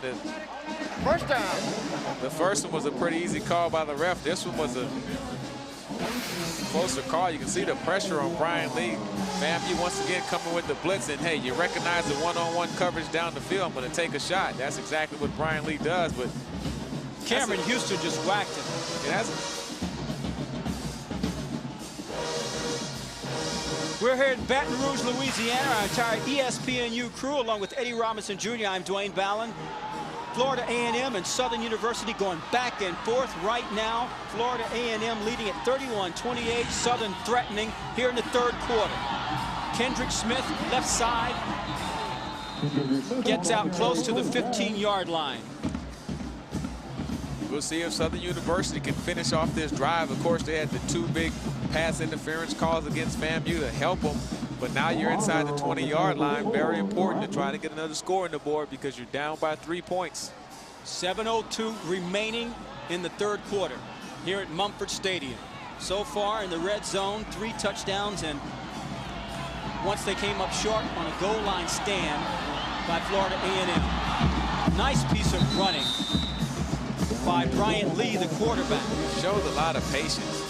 Nothing there was early. It seemed like he wanted to do a quick pitch or an option play and just let everything move ahead of him and just pick this way for an additional 4 or 5 yards.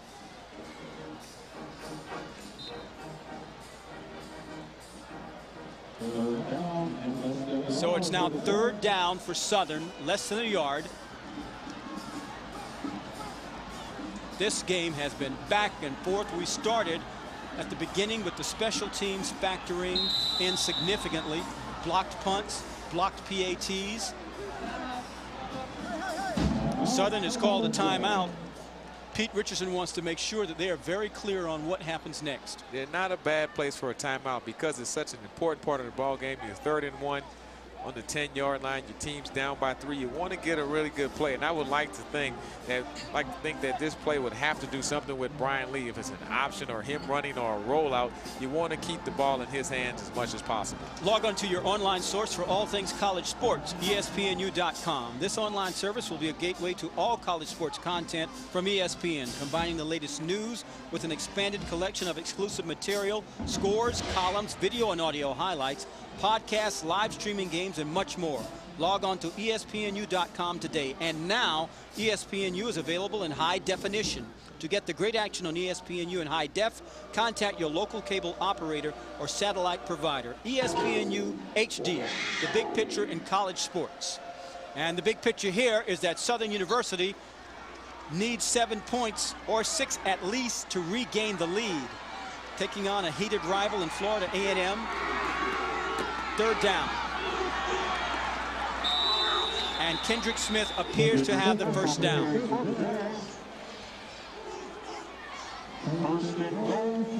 Big Kendrick Smith, he already has a touchdown this afternoon. He's been very effective just running downhill. Southern just gets in the I formation. There's no fair dodging football. We're just coming straight at you. Can you stop us? Transfer from Southern Illinois University. There's some movement along the interior line. It appeared to be Demetrius Lane, number 58 of Florida A&M, who jumped the gun. Of course, he will argue he was drawn offsides. Offsides, 58, defense. Half goal, remains first down. Keep in mind, this FAMU defense had a big goal line stand in the first half. We'll see if they can do the same thing again. I think they're a little bit more fatigued than they were in the beginning of the football game, but they've been playing some pretty good defense all year, and they've made their plays against Southern University and Bryant Lee tonight. First and goal from the 4 for Southern. Lee gave it to Kendrick,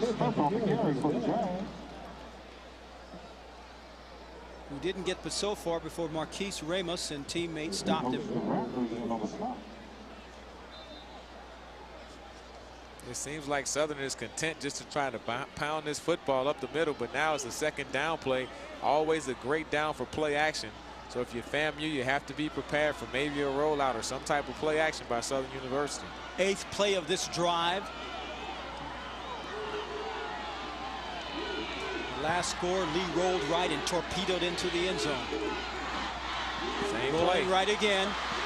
Wow. Touchdown. 4-yard scamper for Bryant Lee, and Southern has regained the lead. Now, they had to know that was coming. Well, you can know it's coming, but can you stop it? You and I are up here and know it's coming. But can you stop it? I mean, it's the same play. They run the same play.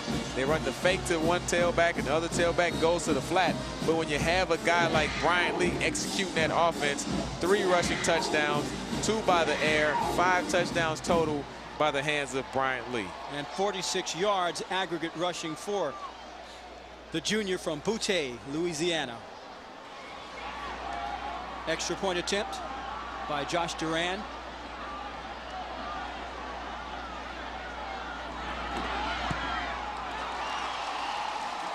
There is a marker down on the field near the goal line.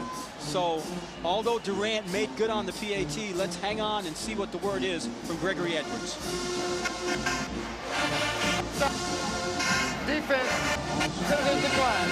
So the point after stands, and Bryant Lee has helped the Jaguars to a 35-31 lead, doing it with his legs on this one. We'll return to Baton Rouge after this.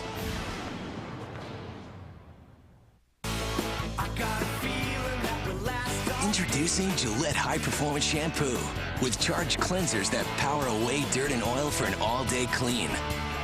Gillette High Performance Shampoo. Take charge of your hair. Ground control. We have a problem. Switching to lithium power. I feel better already. Extreme power for all of your high-tech devices. Energize. Southern leading Florida A&M 35-31. Welcome back to ESPNU College Football presented by Citi. Rattlers of Florida A&M and the Southern University Jaguars in a heated rivalry that is as good as billed. Bryant Lee doing the job offensively for Southern. Bryant Lee, as advertised here, 1 rushing touchdown, also in the air with the going up top the play fake, and you'll see this same play a couple times again, because here it is once again. But when you have a guy like Bryant Lee, you can't tackle him in space. He makes it look so easy. 3 rushing touchdowns, 2 passing touchdowns, 5 total. Incredible performance by Bryant Lee. 2 touchdowns, of course, the 1 interception. and also the 3 rushing touchdowns. This guy is incredible. You have to like Southern's chances with him at the quarterback position. The SWAC's leader in total offense, showing us exactly why he's #1 in that category. Number 7 there, Leroy Van, a very dangerous man, as we pointed out a number of times. When he gets the ball, he does not get the return here. It's taken by a teammate upfield. A little pushing and shoving going on after this 15-yard return. Ball down to the 40-yard line. That's where Florida A&M will take over. If you notice right there, Vernon Wilder and Austin Thomas, they just, you know, said hello to each other. But now Vernon Wilder, he's a starting middle linebacker, and what Joe Taylor does, he puts quite a few of his starting players on special teams. He has a very high commitment to special teams, and they've been playing a lot better on special teams this year than the year before, although it may not show up tonight. The whole body of work has been pretty good. In Joe Taylor's quarterback shuffle system, Eddie Battle, number 8, is now up, leading the Rattlers, and he's passing on 1st down. Good idea, but Adrian Smith wasn't quite there. But he definitely had a step or two on the defender, and if he had gotten that ball in the right proximity, we would have definitely had a touchdown by FAMU. Good play action fake on 1st down. I think the pressure caused that ball just to be a little off target. Of course, that was number 5, Glenn Bell, the physical strong safety by Southern University, putting that pressure on Eddie Battle. Bell looking for his 2nd sack, no doubt, of the season. Yeah, he's a good one. He's been quiet tonight, but this guy will hit you if you give him the chance. 4:48 remaining in the 3rd quarter here in Baton Rouge. Florida A&M, can the Rattlers answer the latest salvo by Southern?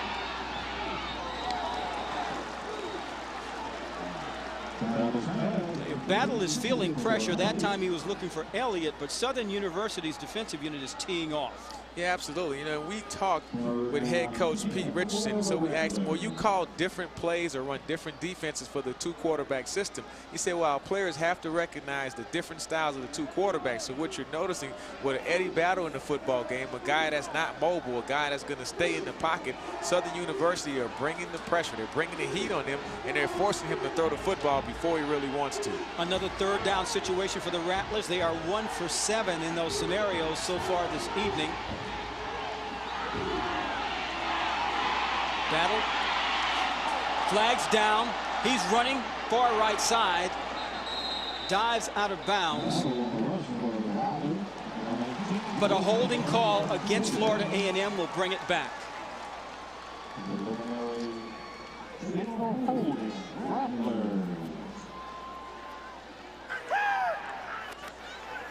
Holding, 51, offense, 10-yard penalty, repeat 3rd down.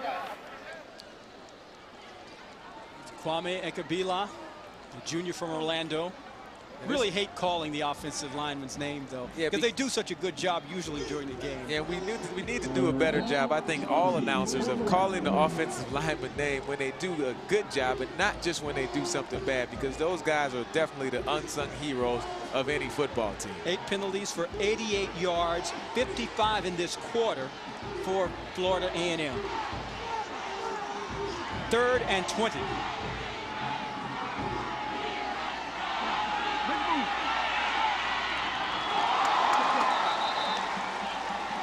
Battle was trying to connect with Kevin Elliott. Toyin Ekenwali was there defensively, so the punting unit will come on for Florida A&M. Yeah, not much you can do on 3rd and 20. You see Glenn Bell, number 5 in the Jaguar defense. They're just content to play zone coverage and throwing it amongst 3 players. But now you have, once again, the FAMU punt team coming on the field, which has been an adventure. 2 punts blocked. 1 was snapped to the wrong player, so we'll see what happens on this one. William Platt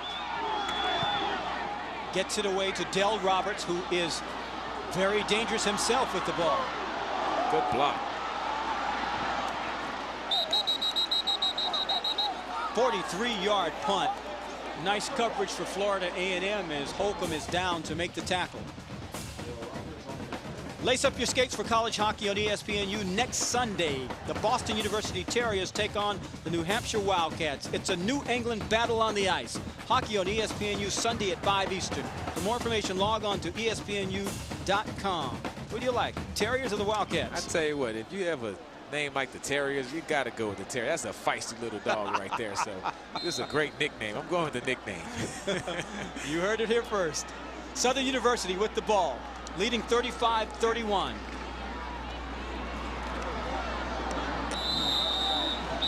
Kendrick Smith on the carry.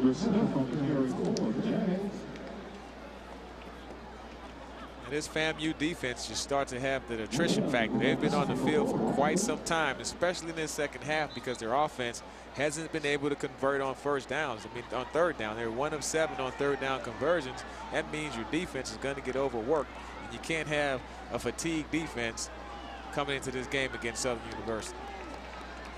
50% on the season in that situation. 2nd and 6.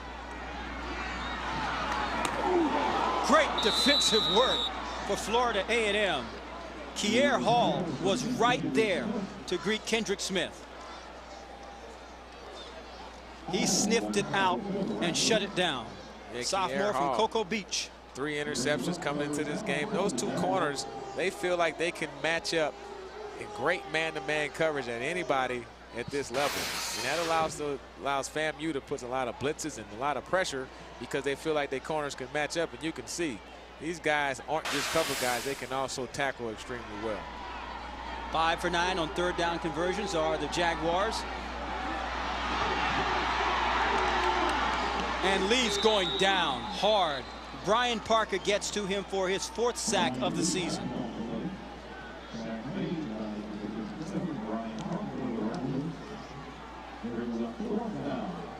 FAMU able to get the pressure. They finally get to Brian Lee. They've been bouncing him around all day long. And you can tell this defense, they get the 3 and out, but they're fatigued. They really need something for the offense. They need a big play, either by number 7, Leroy Van, on return, or they need a big play out of their offense. Get him back in this football game. So Josh Duran, all SWAC punter, is kicking away to That's Leroy dangerous. Van. A line drive kick is Boy, dangerous. that's a bad thing to do. Watch out. There's Van, far sideline. 1 man to beat. Ring up 6 for Leroy Van. And I knew when he kicked that ball, you don't have a line drive kick to a return guy as dangerous as Leroy Van. That just cannot happen. If you do it, you're going to be having your PAT block team coming on the field because it's going to be a touchdown. A 66-yard kick, punt return by Van.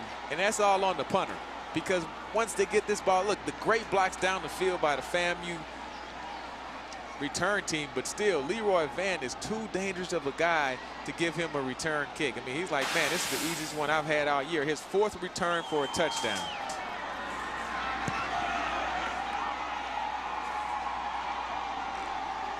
So Leroy Van does it again. Point after's good. I don't know why anyone would ever kick the ball to him. Well, if you ask Pete Richardson, he did not tell the punter to kick the ball to Leroy Van like that on the line drive. I promise you. That was a mistake by the punter, and Van took advantage of it. Time to revisit the E-Rob report. This is something time. you pointed out. Look at that picture. That's a handsome fella. What's up with the barcode? What's up with the barcodes on the bottom? Yeah, FAMU, they needed to start fast. They had to contain Brian Lee. Well, he has been a part of 5 touchdowns today, and they had to limit the yards after catch. Their defense have been playing pretty good. But look at Southern University, established the running game. They've been okay with the running game, mainly because Brian Lee has taken over the running game. They've played well against the 2-quarterback system, but look at the 3rd one. Don't let Leroy Van beat you. They contained him all game long, but now you have a big play, a bad punt by the punter, frankly, and then your return team is not able to contain Leroy Van, and you find yourself down 35-38 at the end of the 3rd quarter. Interesting thing about Van, Coach Taylor said that he is the first one on the practice field, the last one to leave the practice field. No one outworks number 7 on this team. He is all heart. Yeah, and this guy has really stepped up as a returner, but he's also a slot guy, so he has a sack on the year, and he also is playing very good defense for the Rattlers. So Dale Roberts, who has some moves of his own in open field, gets down across the 25-yard line, a 20-yard return for Roberts. And now it's Southern's turn to see if it can answer. We have gone back and forth in this game. Eddie Robinson Jr., my partner here, did not anticipate this type of scoring fest.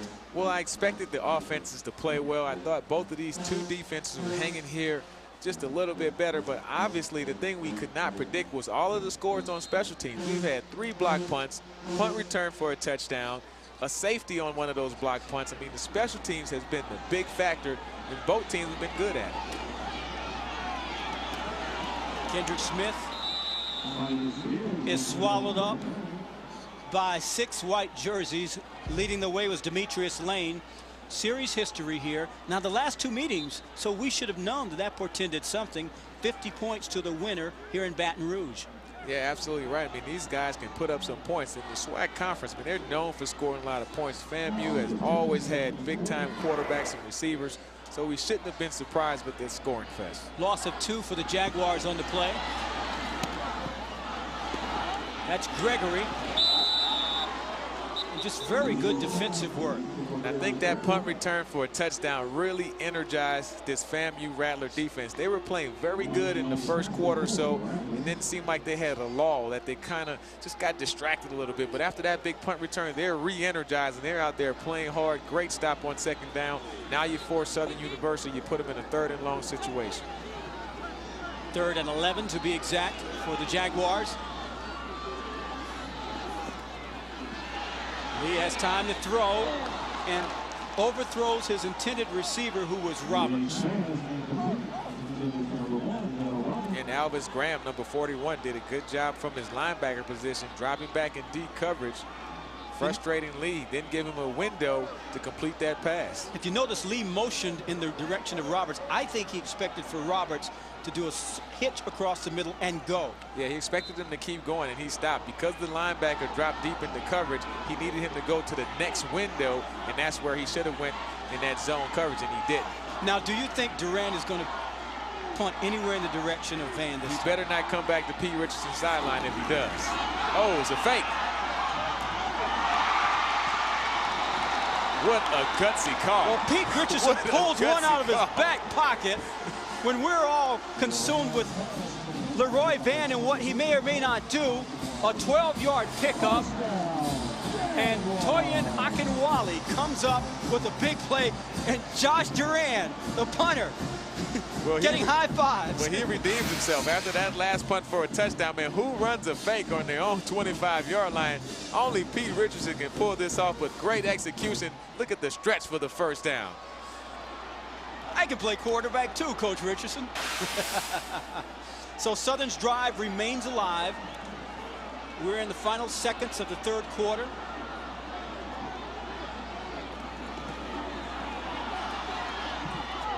Lee looking for Stewart across the middle, who had to go up and try to get it. There is a marker down.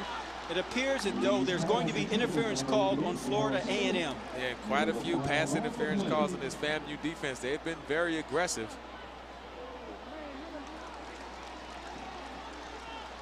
Like the signal is a personal foul call. That's what the field judge. Field judge is Anthony Fleming. That's the hand signal he gave to the referee. We'll see if that is indeed the call. It would be a big break for Southern University at the end of this 3rd quarter. That's a pretty long consultation. Want to get this right.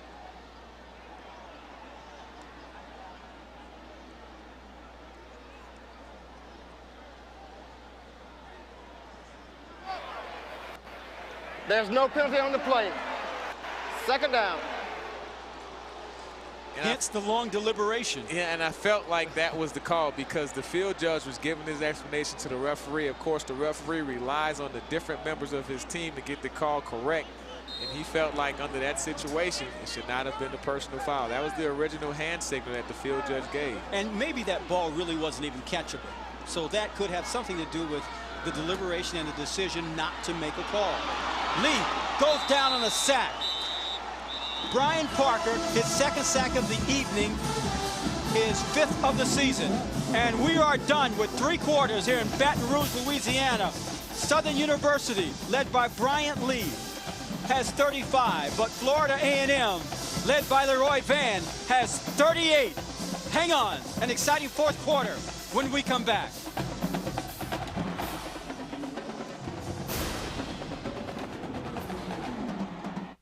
Imagine eliminating your monthly phone bill forever. How much could you save? We're talking about big savings right here. We're talking about $100, $200, $300 a year.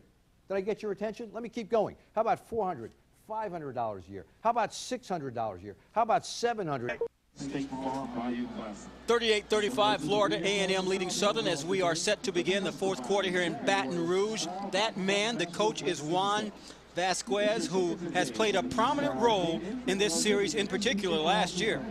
Yeah, absolutely. This is 2000. Yeah, he kicked the game-winning field goal to defeat the Southern Jaguars, so we'll see if he can put some of that magic on the rest of his players. He is a special teams coach for Joe Taylor, and to say the least, he's been active this evening. So we start the fourth quarter here in Baton Rouge with Eddie Robinson Jr., our entire ESPNU crew. This game has been back and forth. Bryant Lee's pass is complete to Stewart, but it doesn't go for very much as Jason Beach was right there to sniff it out. So that brings on the punting unit. And good job by that FAMU defense, once again forcing the punt by the Southern Jaguars. And of course, when the punt team comes on, you have the always dangerous Leroy Van. He's already returned one for a touchdown. We'll see what happens on this one. Last time we saw this punting unit of Southern, they pulled one out of their back pocket and picked up a first down.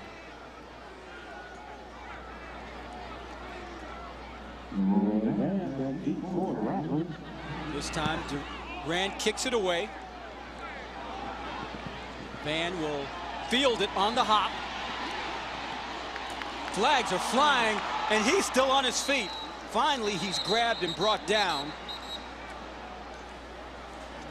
by Gerald Stewart.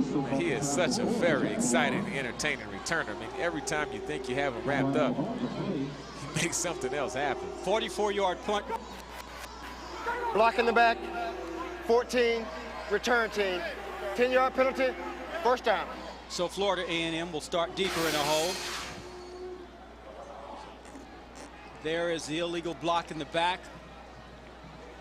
That's Damian Priester. You know, this is one of those situations when you have such a talented return guy like Leroy Van, you tell your blockers, hey, there's no need to block in the back. He's going to make a person or two miss. Just be fair and block correctly, because you don't want a punt call back after he makes a terrific play. Number 11 now in at quarterback for Florida A&M. That's Curtis Pulley. Again, Joe Taylor employs a shuttle system with his quarterbacks. Each has a series, no matter what the scenario in the game. Pulley, who runs well.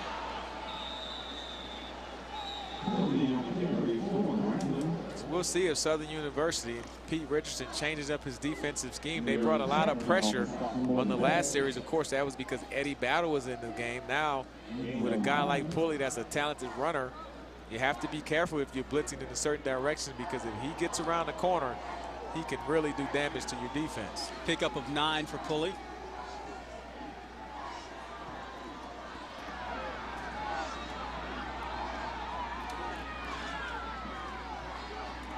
High snap, he handles it, takes off again. This time, the Jaguars were ready for him defensively. Vincent Lands leading the charge, number 33. We talked about him, the all-conference performer for Southern, has been very active. What an outstanding young man this is. We spoke earlier, he's already graduated, folks, with his undergrad degree in biology, ready to go to medical school, and has time enough to be an all-conference performer on the football field. Started his career as a walk-on. Room up the middle for Levante Page, who had an impressive first half. Haven't heard much from him here in the second half. I tell you, this Southern defense, they're going to have to step up and make some plays, because FAMU, of course, you have the running quarterback in the game, Curtis Pulley, who can also throw.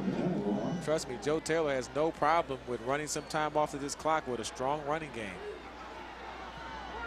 2nd and 3.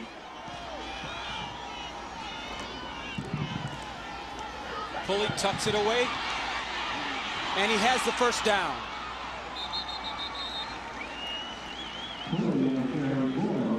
defensively, you have to have some awareness to realize, even though they may get into a shotgun formation, or even though it may seem like a pass formation, what they're really trying to do is spread your defense out so your quarterback can run the quarterback draw. And he does it very effectively. He's a very patient runner, very talented runner, so once he gets a crease, he can really make things happen.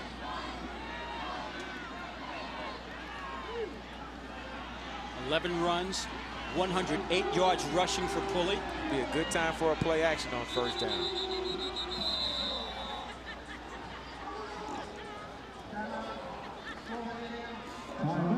Florida A&M elects to take a timeout. Make sure everyone's on the same page.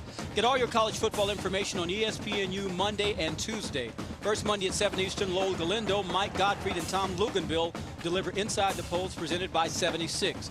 All season long, we'll break down the polls and dissect the hot topics of the day. Who's overrated? Who's underrated? Who deserves to be #1? Then Tuesday at 1 Eastern, Lowell hosts Coach's Spotlight presented by Liberty Mutual. See and hear how our team is doing straight from the head coach as we bounce around coaches' press conferences from all around the country. For more information, log on to ESPNU.com. About 30,000 of our close friends have decided to join us here on this beautiful fall evening in southern Louisiana. Florida A&M and Southern University going back and forth. 38-35, the Rattlers, and something of a surprise leading the way. By any measure so far, this has been a very successful first year for Joe Taylor in Tallahassee. Yeah, Joe Taylor, I mean, he's really taken control of this football team just from the offset in the spring and has really put his footprint on it. Rattlers with first down at the 46-yard line. There's the play action. Pulley gets away from a defender and very nearly collects another first down. Very close to it. That's what makes a guy like him so dangerous. But here's what I don't understand again. You know this is coming. You have to adjust defensively. Well, they made the adjustment on defensively because they did stop the play action. I mean, the guy was not open down the field, but after that, it's a matter of rallying around defensively to get him on the ground. And they had him in the hands, but you just can't tackle a guy. He's just as talented as a Brian Lee when it comes to his running ability. You may have him in position to make the tackle, but if you can't make the play, once again, he scampers for another 10-yard gain. Transferred from Kentucky, came in, had a lot to learn, and is still learning. The coaches told us there are a lot of things that he does because he simply just has a very good feel for it. And as you noted earlier, Eddie Battle, number 8, his battery mate, who shuttles with him, has more command of the offense when it comes to its particulars and running it precisely. But Pulley is so effective, just doing the right thing at the right moment. Just an instinctive player.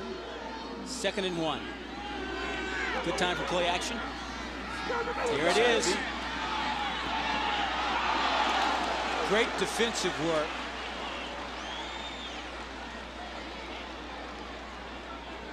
By Joe Manning. Yeah, on 2nd and 1, if you're a cornerback, you have to know that it's a good time for the offense to just try to take a shot deep. Just throw it up and see if they can make a play. Southern University was there, so now you have a 3rd and inches. Wouldn't be surprised if they run a quarterback sneak or something to that effect. I would really like to see the ball staying in Curtis Pulley's hand in this situation.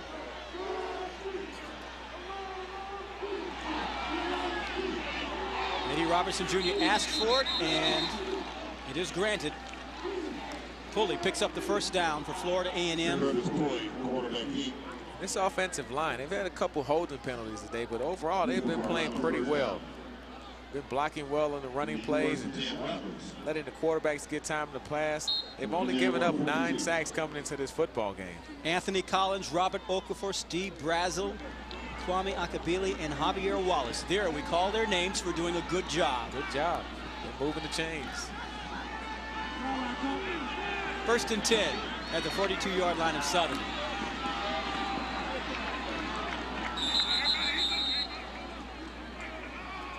Dexter James leading the defensive charges. FAMU has really quieted the crowd.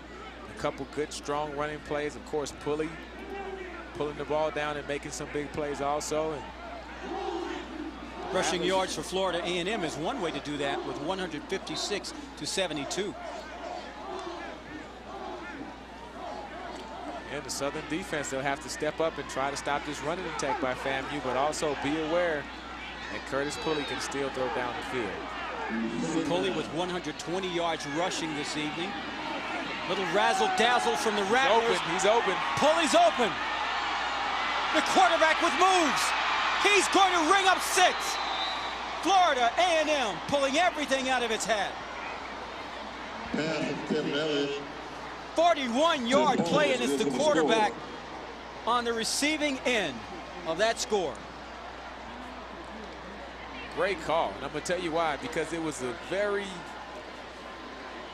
normal drive. I mean, it was nothing exciting about that drive. It was just a couple running plays here, a couple running plays there. He kind of lulled the defense to sleep, and all of a sudden, you come up with a reverse throwback to the quarterback when no one's really expecting it. Great time for that call by Joe Taylor. Touchdown pass goes to Kevin Elliott, number 5. So a reversal of roles there. Usually it's Elliott receiving from Pulley, but this time the receiver returned the favor. So the Rattlers are having fun in Baton Rouge. They lead it by 10.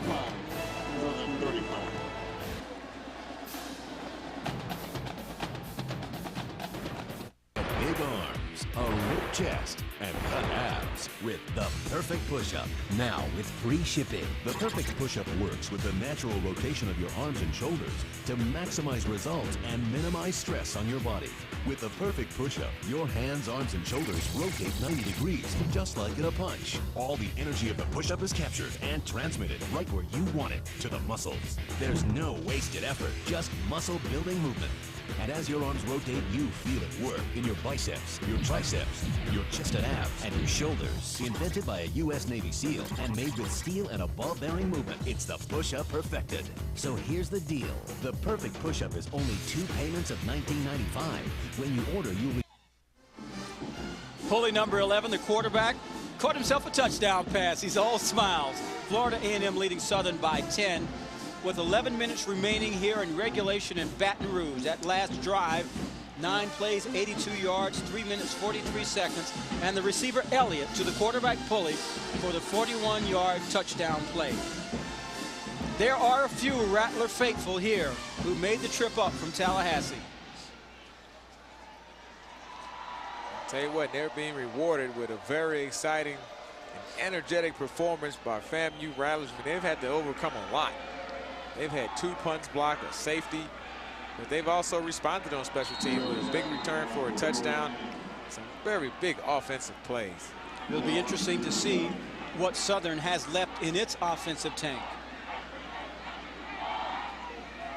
You do not think this is over by any stretch. It should be noted.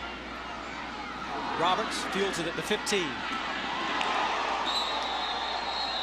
And on the coverage there, doing a great job, Kevin Elliott, the same man who threw the touchdown pass. And that's one thing we talked about. They put starters on special teams. Now, Kevin Elliott is your starting wide receiver. He leads your team with 29 catches. You just saw him throw the pass on the big play on the trick play right there. But now he comes right back and covers a kick and makes a big hit.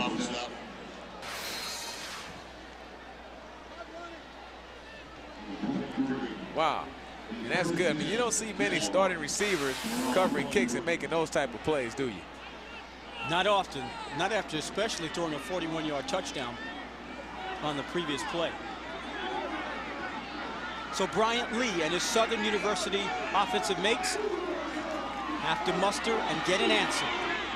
Lee looking for something, has a man across the middle. Look out, it's Roberts. The fireworks continue in Baton Rouge. A 76-yard strike. And I just looked outside the stadium. I saw a whole bunch of red brake lights, and that's people coming back in because they were starting to leave out of here after falling down by 10. But, man, you're talking about an answer. Bryant Lee with the big touchdown pass to Dale Roberts and some nifty running afterwards. And Jaguars Southern, they can cut this lead back to 3 points, and we may be here all night, partner. This is a fun game. If you like offense and you like scoring, absolutely. Don't blink, you might miss a score.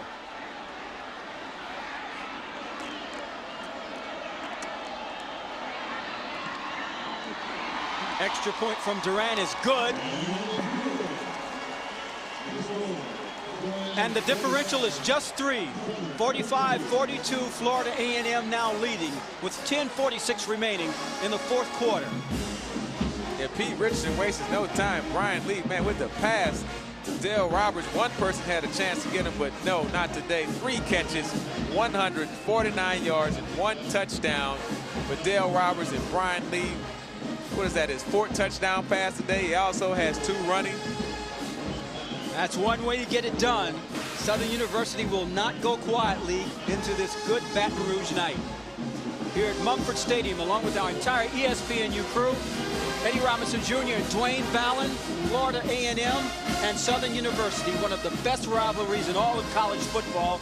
They just renewed it last year after a 6-year break, and this has been as good as advertised. Number 16 there, 21 of 37, 357 yards passing, and a trio of touchdowns. This man, number 7, Leroy Van, already has electrified the crowd with 1 punt return for a touchdown. And now he has an opportunity to return a kick.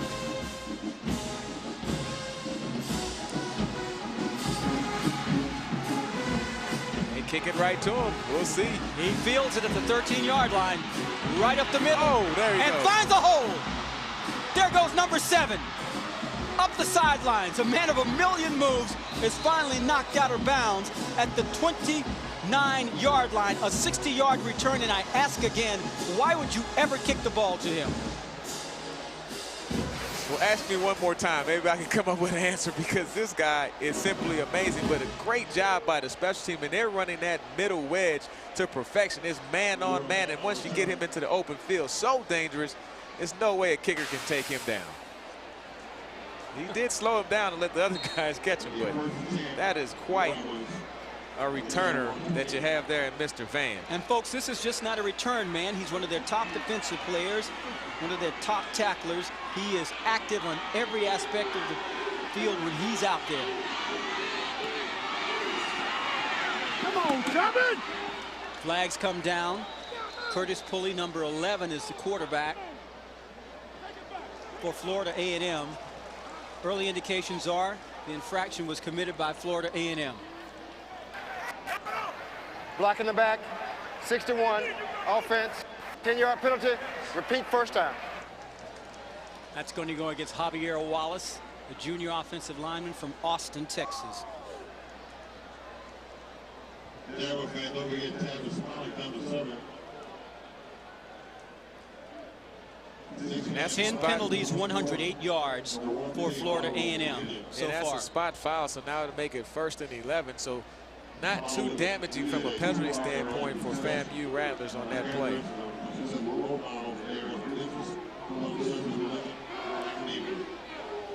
Ball at the 28-yard line of Southern.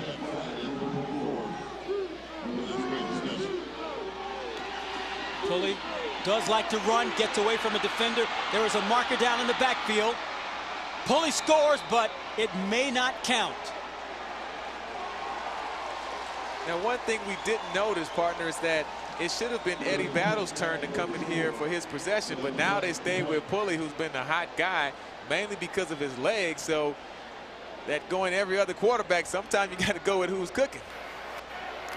Holding, 73, offense, 10-yard penalty, repeat first down. So Joe Taylor and his offensive coordinator Lawrence Kershaw have made the decision that they are going to keep number 11 out there on this series when, according to their game plan, as you noted, Eddie Battle, number 8, is up. Well, I tell you what, game plans change. You don't win 201 games like Coach Taylor does by not knowing how to change a game plan. Sometimes you have to go with the hot guy, and right now Southern has their hands full trying to stop Mr. Curtis Pulley. With the penalty, backs up the Rattlers to the 39-yard line of Southern. 21 to go for a first down.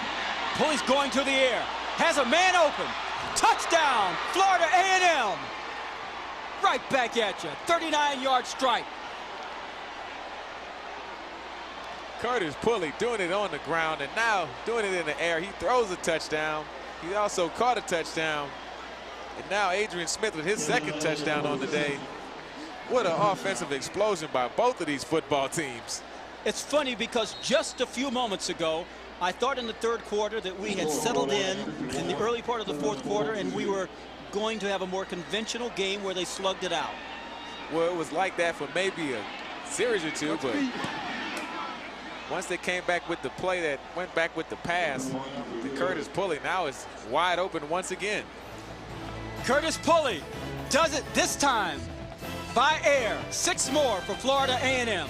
They're up by 10.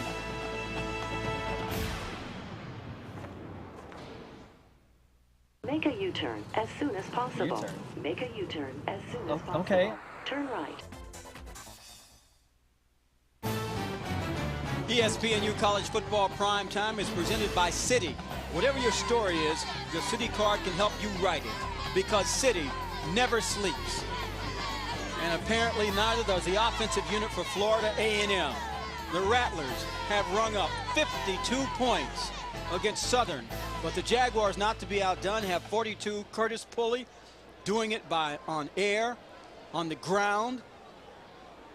He's even caught a touchdown pass. He's done it all, but I just got a memo that when the teams combine for over 100 points, everybody gets free chili dogs. So they better get them ready down there because these guys are sitting at 94 points right now, and I don't think the scoring is done.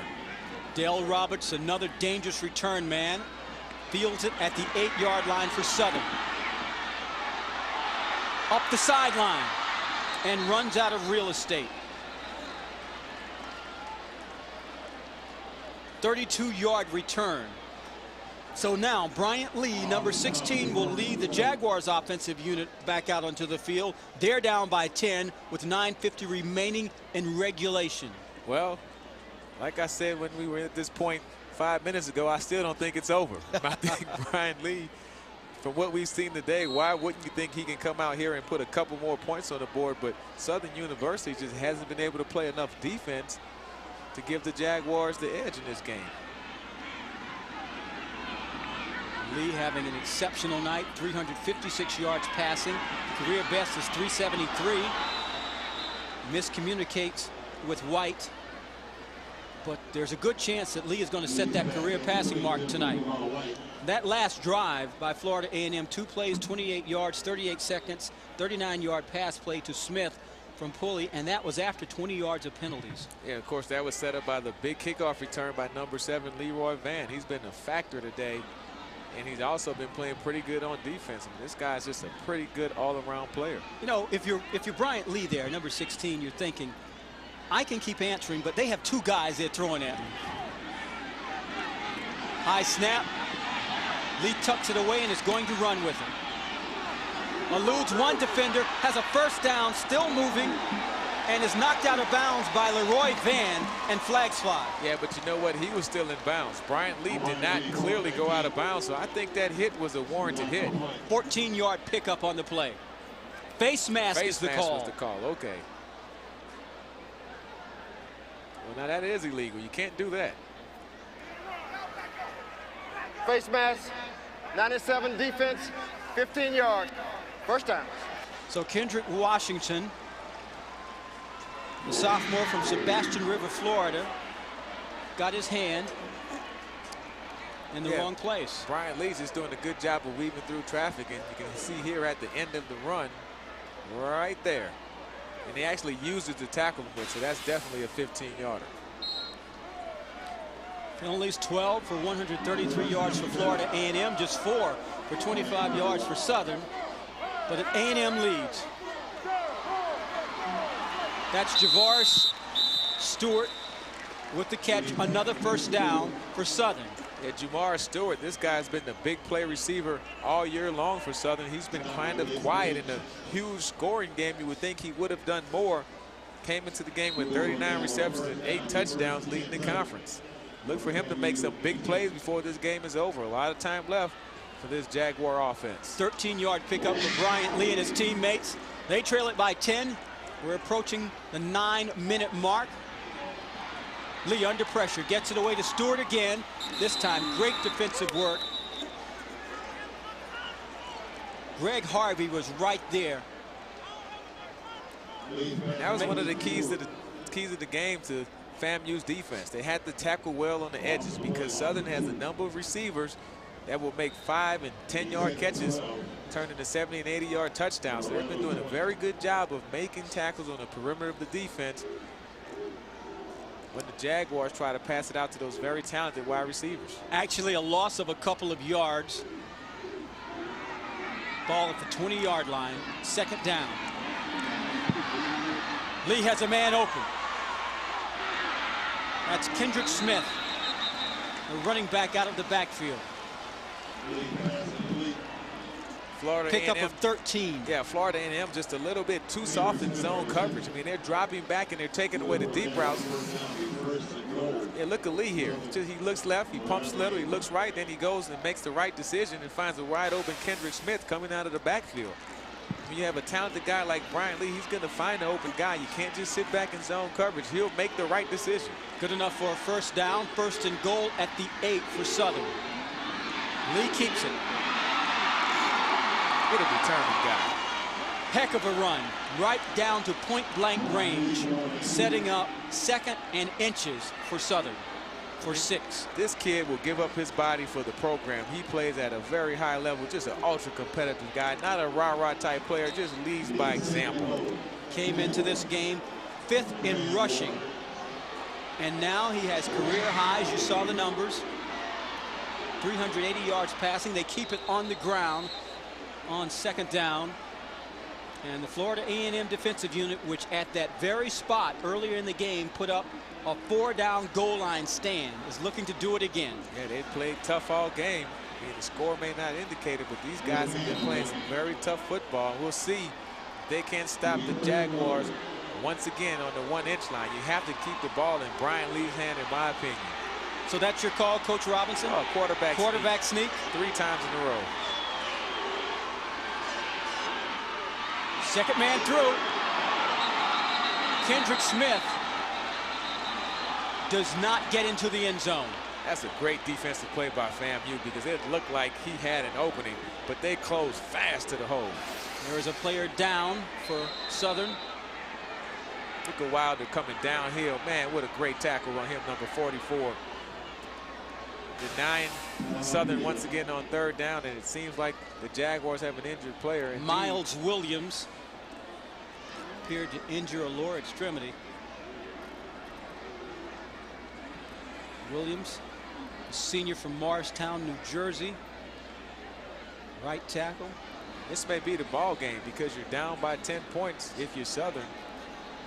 With only 6 minutes and 45 seconds yet to play, you still need 2 scores. Well, clearly you go for it. Once again, you're calling for Bryant Lee to keep it. Absolutely. Now, I'm either going to roll him out or run a quarterback draw or an option, but I definitely want him to make that decision. They are 1 for 2 on 4th down conversions. Remember, in the 1st quarter, there was this scenario. Yep. And Florida A&M stopped them cold.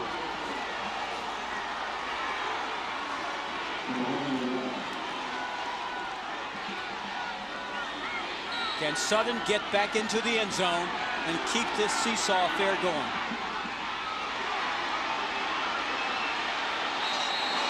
That was 2nd and 3rd effort because I did not think he was in the end zone. This time, the Rattlers break through on 4th down from point-blank range. What a determined run. I mean, these young men, these kids, these student athletes, they're really putting it on the field today. They're laying it out on the line. One of the greatest rivalries in all of college football, and reunited once again, and we can see why. Kendrick.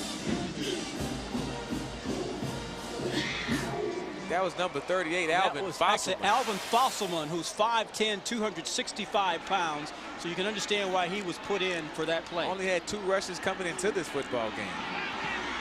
Extra point is good from Duran. And it's game on, 52-49, 6:38 remaining in the 4th here in Baton Rouge.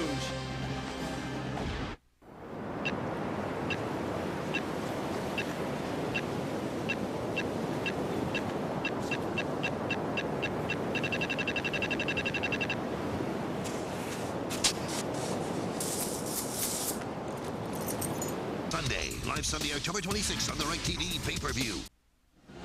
Florida A&M leading Southern 52-49. Eddie Robinson Jr., whatever your pleasure is, we've given it to you tonight. Well, you know, I'm an old defensive guy. I'm not used to all of these big plays, but here, a block punt by FAMU early in the football game leads to a score.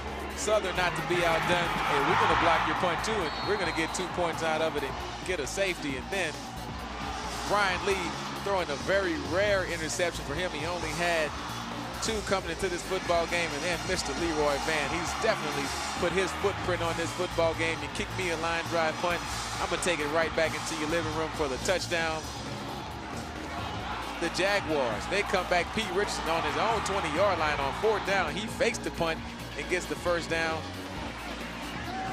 But then a little bit of razzle-dazzle here with the touchdown. Going back to number 11, Curtis Pulley. He finishes off, makes people miss and gets into the end zone. And the answer to that, Brian Lee, another touchdown to Dale Roberts, number 1 with some nifty running after the catch for the long score.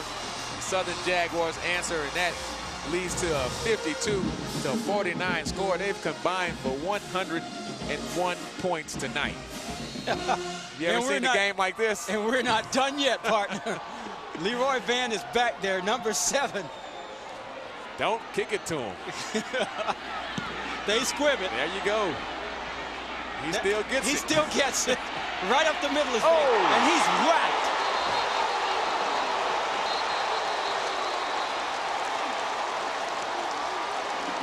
Allen Ball. That's Justin Fletcher, number 59, Justin Fletcher. Yeah, Justin Fletcher from Houston, Texas. And that's how you put an end to a talented punt returner and kick returner who's been running through your whole team. And that got the whole crowd excited. I know they were saying, well, somebody please hit this little number 7 who's killing the Jaguars. This game has it all. 14 touchdowns, a safety, 3 block punts, a drop total on a PAT interception, fumbles lost, 101 points scored with 6 minutes to go in the game. Pulley still in at quarterback for Florida A&M. Flags are down on the field. So have we seen the last of Eddie Battle in this shuttle system of Joe Taylor's? He scrapped it, I take it. I tell you what, this Curtis Pulley is a hot guy, and you got to have a quarterback that's going to answer all of the big scoring plays by Brian Lee, and Pulley seems more up to the task today. Offense. Holding called on Florida A&M. So the Rattlers now are protecting a 3-point lead. 52-49 here in Baton Rouge. 6:30 remaining in regulation. With our entire ESPNU crew and Eddie Robinson Jr., I'm Dwayne Ballin. This one is as good as advertised. There have been fireworks. No one's been out of this one. Curtis Pulley, number 11, in at quarterback for Florida A&M. Total yards, staggering offensive production on the part of both teams. And we're not done yet. 1st and 20 from the 29-yard line. Pulley. And they were ready for him this time.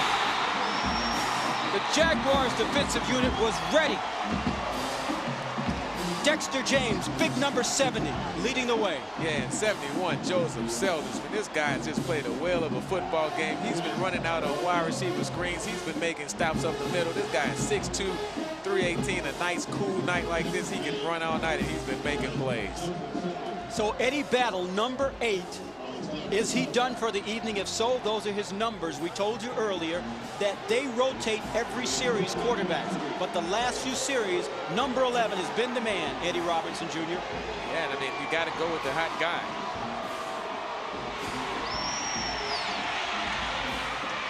Has a man out of the backfield.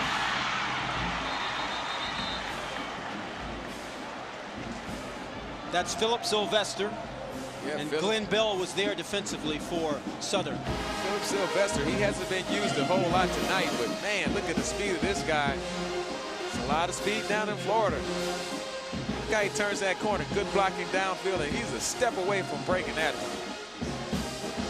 He appeared to be limping just a bit. So if you're Eddie Battle, are you thinking that, hey, I hope this isn't a trend? That's exactly what you have to be thinking, but I mean, he's such a team player. The biggest thing is you want your team to win the football game. You can figure that out tomorrow. Under 5 minutes remaining in regulation. On 3rd down, Pulley to the air. Ball tipped up and intercepted.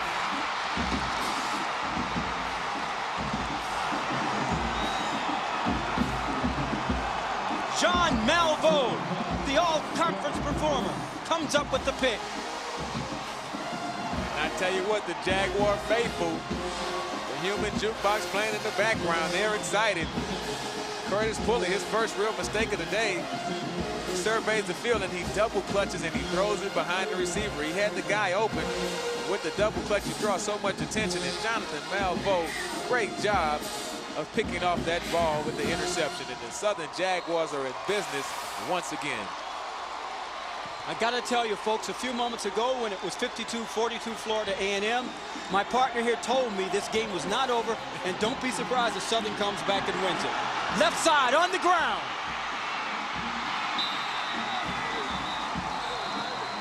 Kendrick Smith, first down for the Jaguars. Flags are down. Maybe coming back. Yeah, spot foul. Looked like it's going to be holding on the play, but man, that was some very good blocking by the Southern Jaguars. Holding, number 1, offense, repeat first down. It's the receiver, Dale Roberts, trying to get in on the action and help Smith. Yeah, a lot of these receivers, they're required to block, and they, just trying to make a play for your ball club, which is it's not something you do all the time. And Pete Richardson, man, he has 167 wins. Coach Joe Taylor has 201 wins. I bet all of those wins and all of the games that's behind the receiver. He had the guy open. With the double clutch, you draw so much attention. And Jonathan Malveaux, great job of picking off that ball with the interception. And the Southern Jaguars are in business once again. I got to tell you, folks, a few moments ago when it was 52-42 Florida A&M, my partner here told me this game was not over, and don't be surprised if Southern comes back and wins it. Left side on the ground.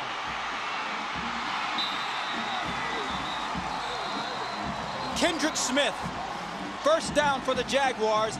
Flags are down. Maybe coming back. Yeah, spot foul. Looked like it's going to be holding on the play, but man, that was some very good blocking by the Southern Jaguars. Holding, number 1, offense, repeat first down. It's the receiver, Dale Roberts, trying to get in on the action and help Smith. Yeah, a lot of these receivers, they're required to block, and they, just trying to make a play for your ball club, which is it's not something you do all the time. And Pete Richardson, man, he has 167 wins. Coach Joe Taylor has 201 wins. I bet all of those wins and all of the games that they've coached in together, they haven't seen something like this. They really have their teams playing today. It's just a very entertaining football game for the fans. So it's 1st and 15 for Southern. Lee out of the shotgun, already with a career night, looking for more. Keeps it on the ground.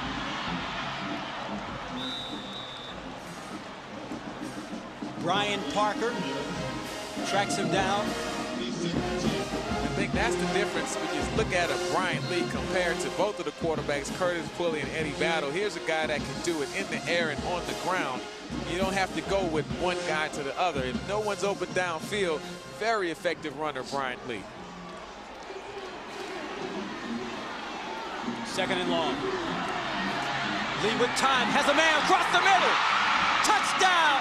Ball's on the ground, fumble.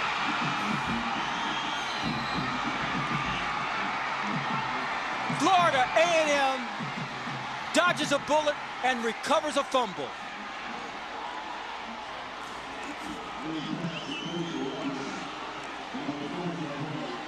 Fabian Wilson with the recovery. Brian Lee once again setting back the pass, going to the post as he has done so often tonight. Dale Robertson, wow. Put your hat right on the football on the 1-yard line. That is a great defensive play by FAMU. And they come back there with the recovery.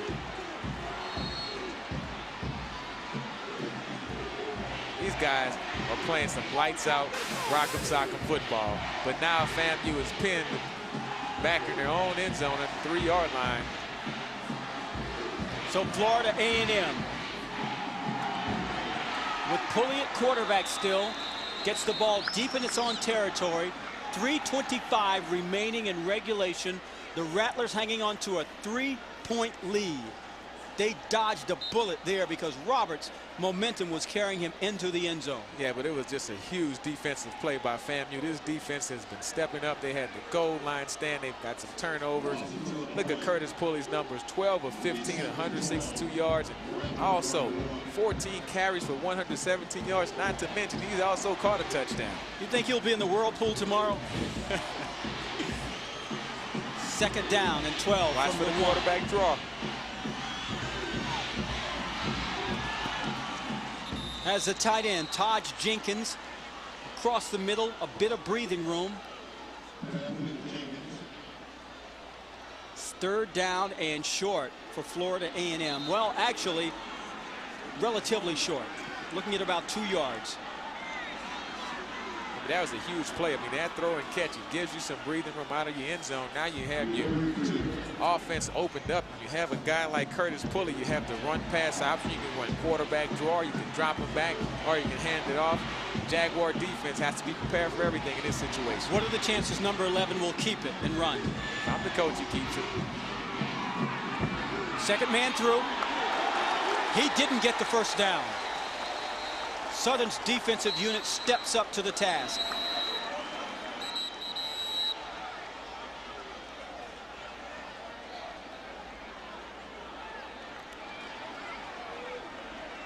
Joe Manning.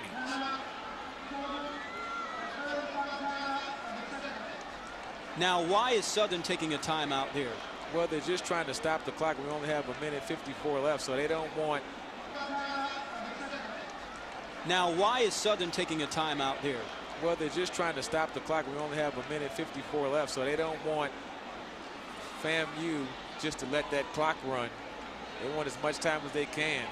I mean, I know Bryant Lee can score in one play, but you want to give him as much time as he possibly can. But 2 block punts already for the Southern Jaguars, so a very treacherous situation here for FAMU. They really needed to convert that third down. Let's take a look at tonight's leading man, brought to you by the movie Soul Men.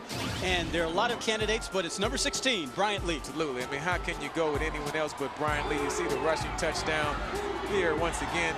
He fakes it, gets the passing touchdown. I mean, he's been all over the place. Those are little short ones. Fakes once again, makes the guy miss, another rushing touchdown. I mean, it's the same plays, but the guy at the trigger is just so amazing. 471 total yards, 6 total touchdowns. Who else could you go with? He could possibly have over 500 yards of offense if Southern gets the ball back. He might have and look at this decision with FAMU going for it on 4th down. Very interesting call. 4th and 1. Ball game on the line. There's a pile up. It's going to depend upon the spot. I think the extra effort may have got him over the mark. We'll see. The second lunge. What a gutsy call by Joe Taylor. Man, you're on your own 13-yard line, but he doesn't want to give the ball back to Bryant Lee. Takes a certain amount of fortitude to make that decision. Well, you might as well take your chances with your offense as opposed to if Bryant Lee gets this football, it's a good chance he scores. You're going to measure it.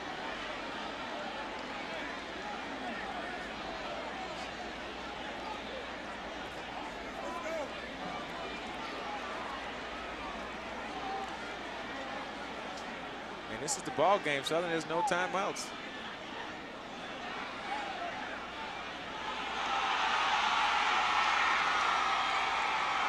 First down, Florida A&M, and that may very well have sealed it.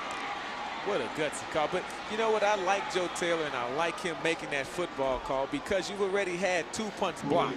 So you may not even get the punt off, but even if you get it off, do you really want to sit here and watch Bryant Lee have a chance to end the game? Why not put it in your offensive line's hand? Why not put it in your talented quarterback's hand, Curtis Pulley, and let him win the football game for you on that 4th down play like you did?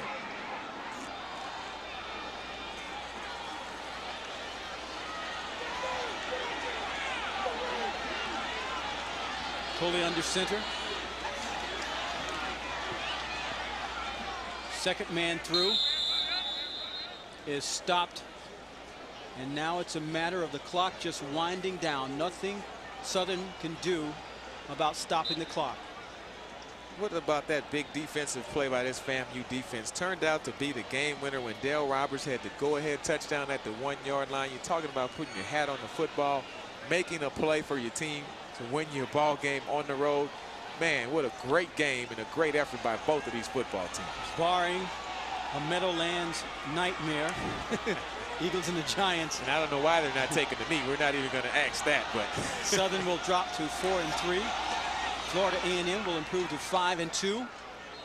Next up for Florida A&M, a trip to Norfolk State to take on the Spartans at homecoming. For Southern, they're at Prairie View A&M. Southern, they have to get focused for that game next week, because that Prairie View A&M game could very well decide the West. Of course, Grambling is undefeated in SWAC division play, and Prairie View only has one loss. Joe Taylor signaling, take a knee. Take a knee, and let's get out of here. Hard-earned victory by these Florida A&M Rattlers. Give them credit. This is a tough place to play.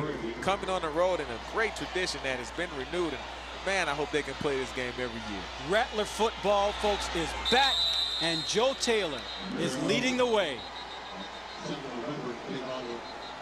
Florida A&M comes into Baton Rouge, wins it 52-49, a shootout. Very spirited. This telecast is available in high definition. Brought to you by Pioneer's new Kuro. 2 games in Week 9 are certain to clear up some BCS confusion.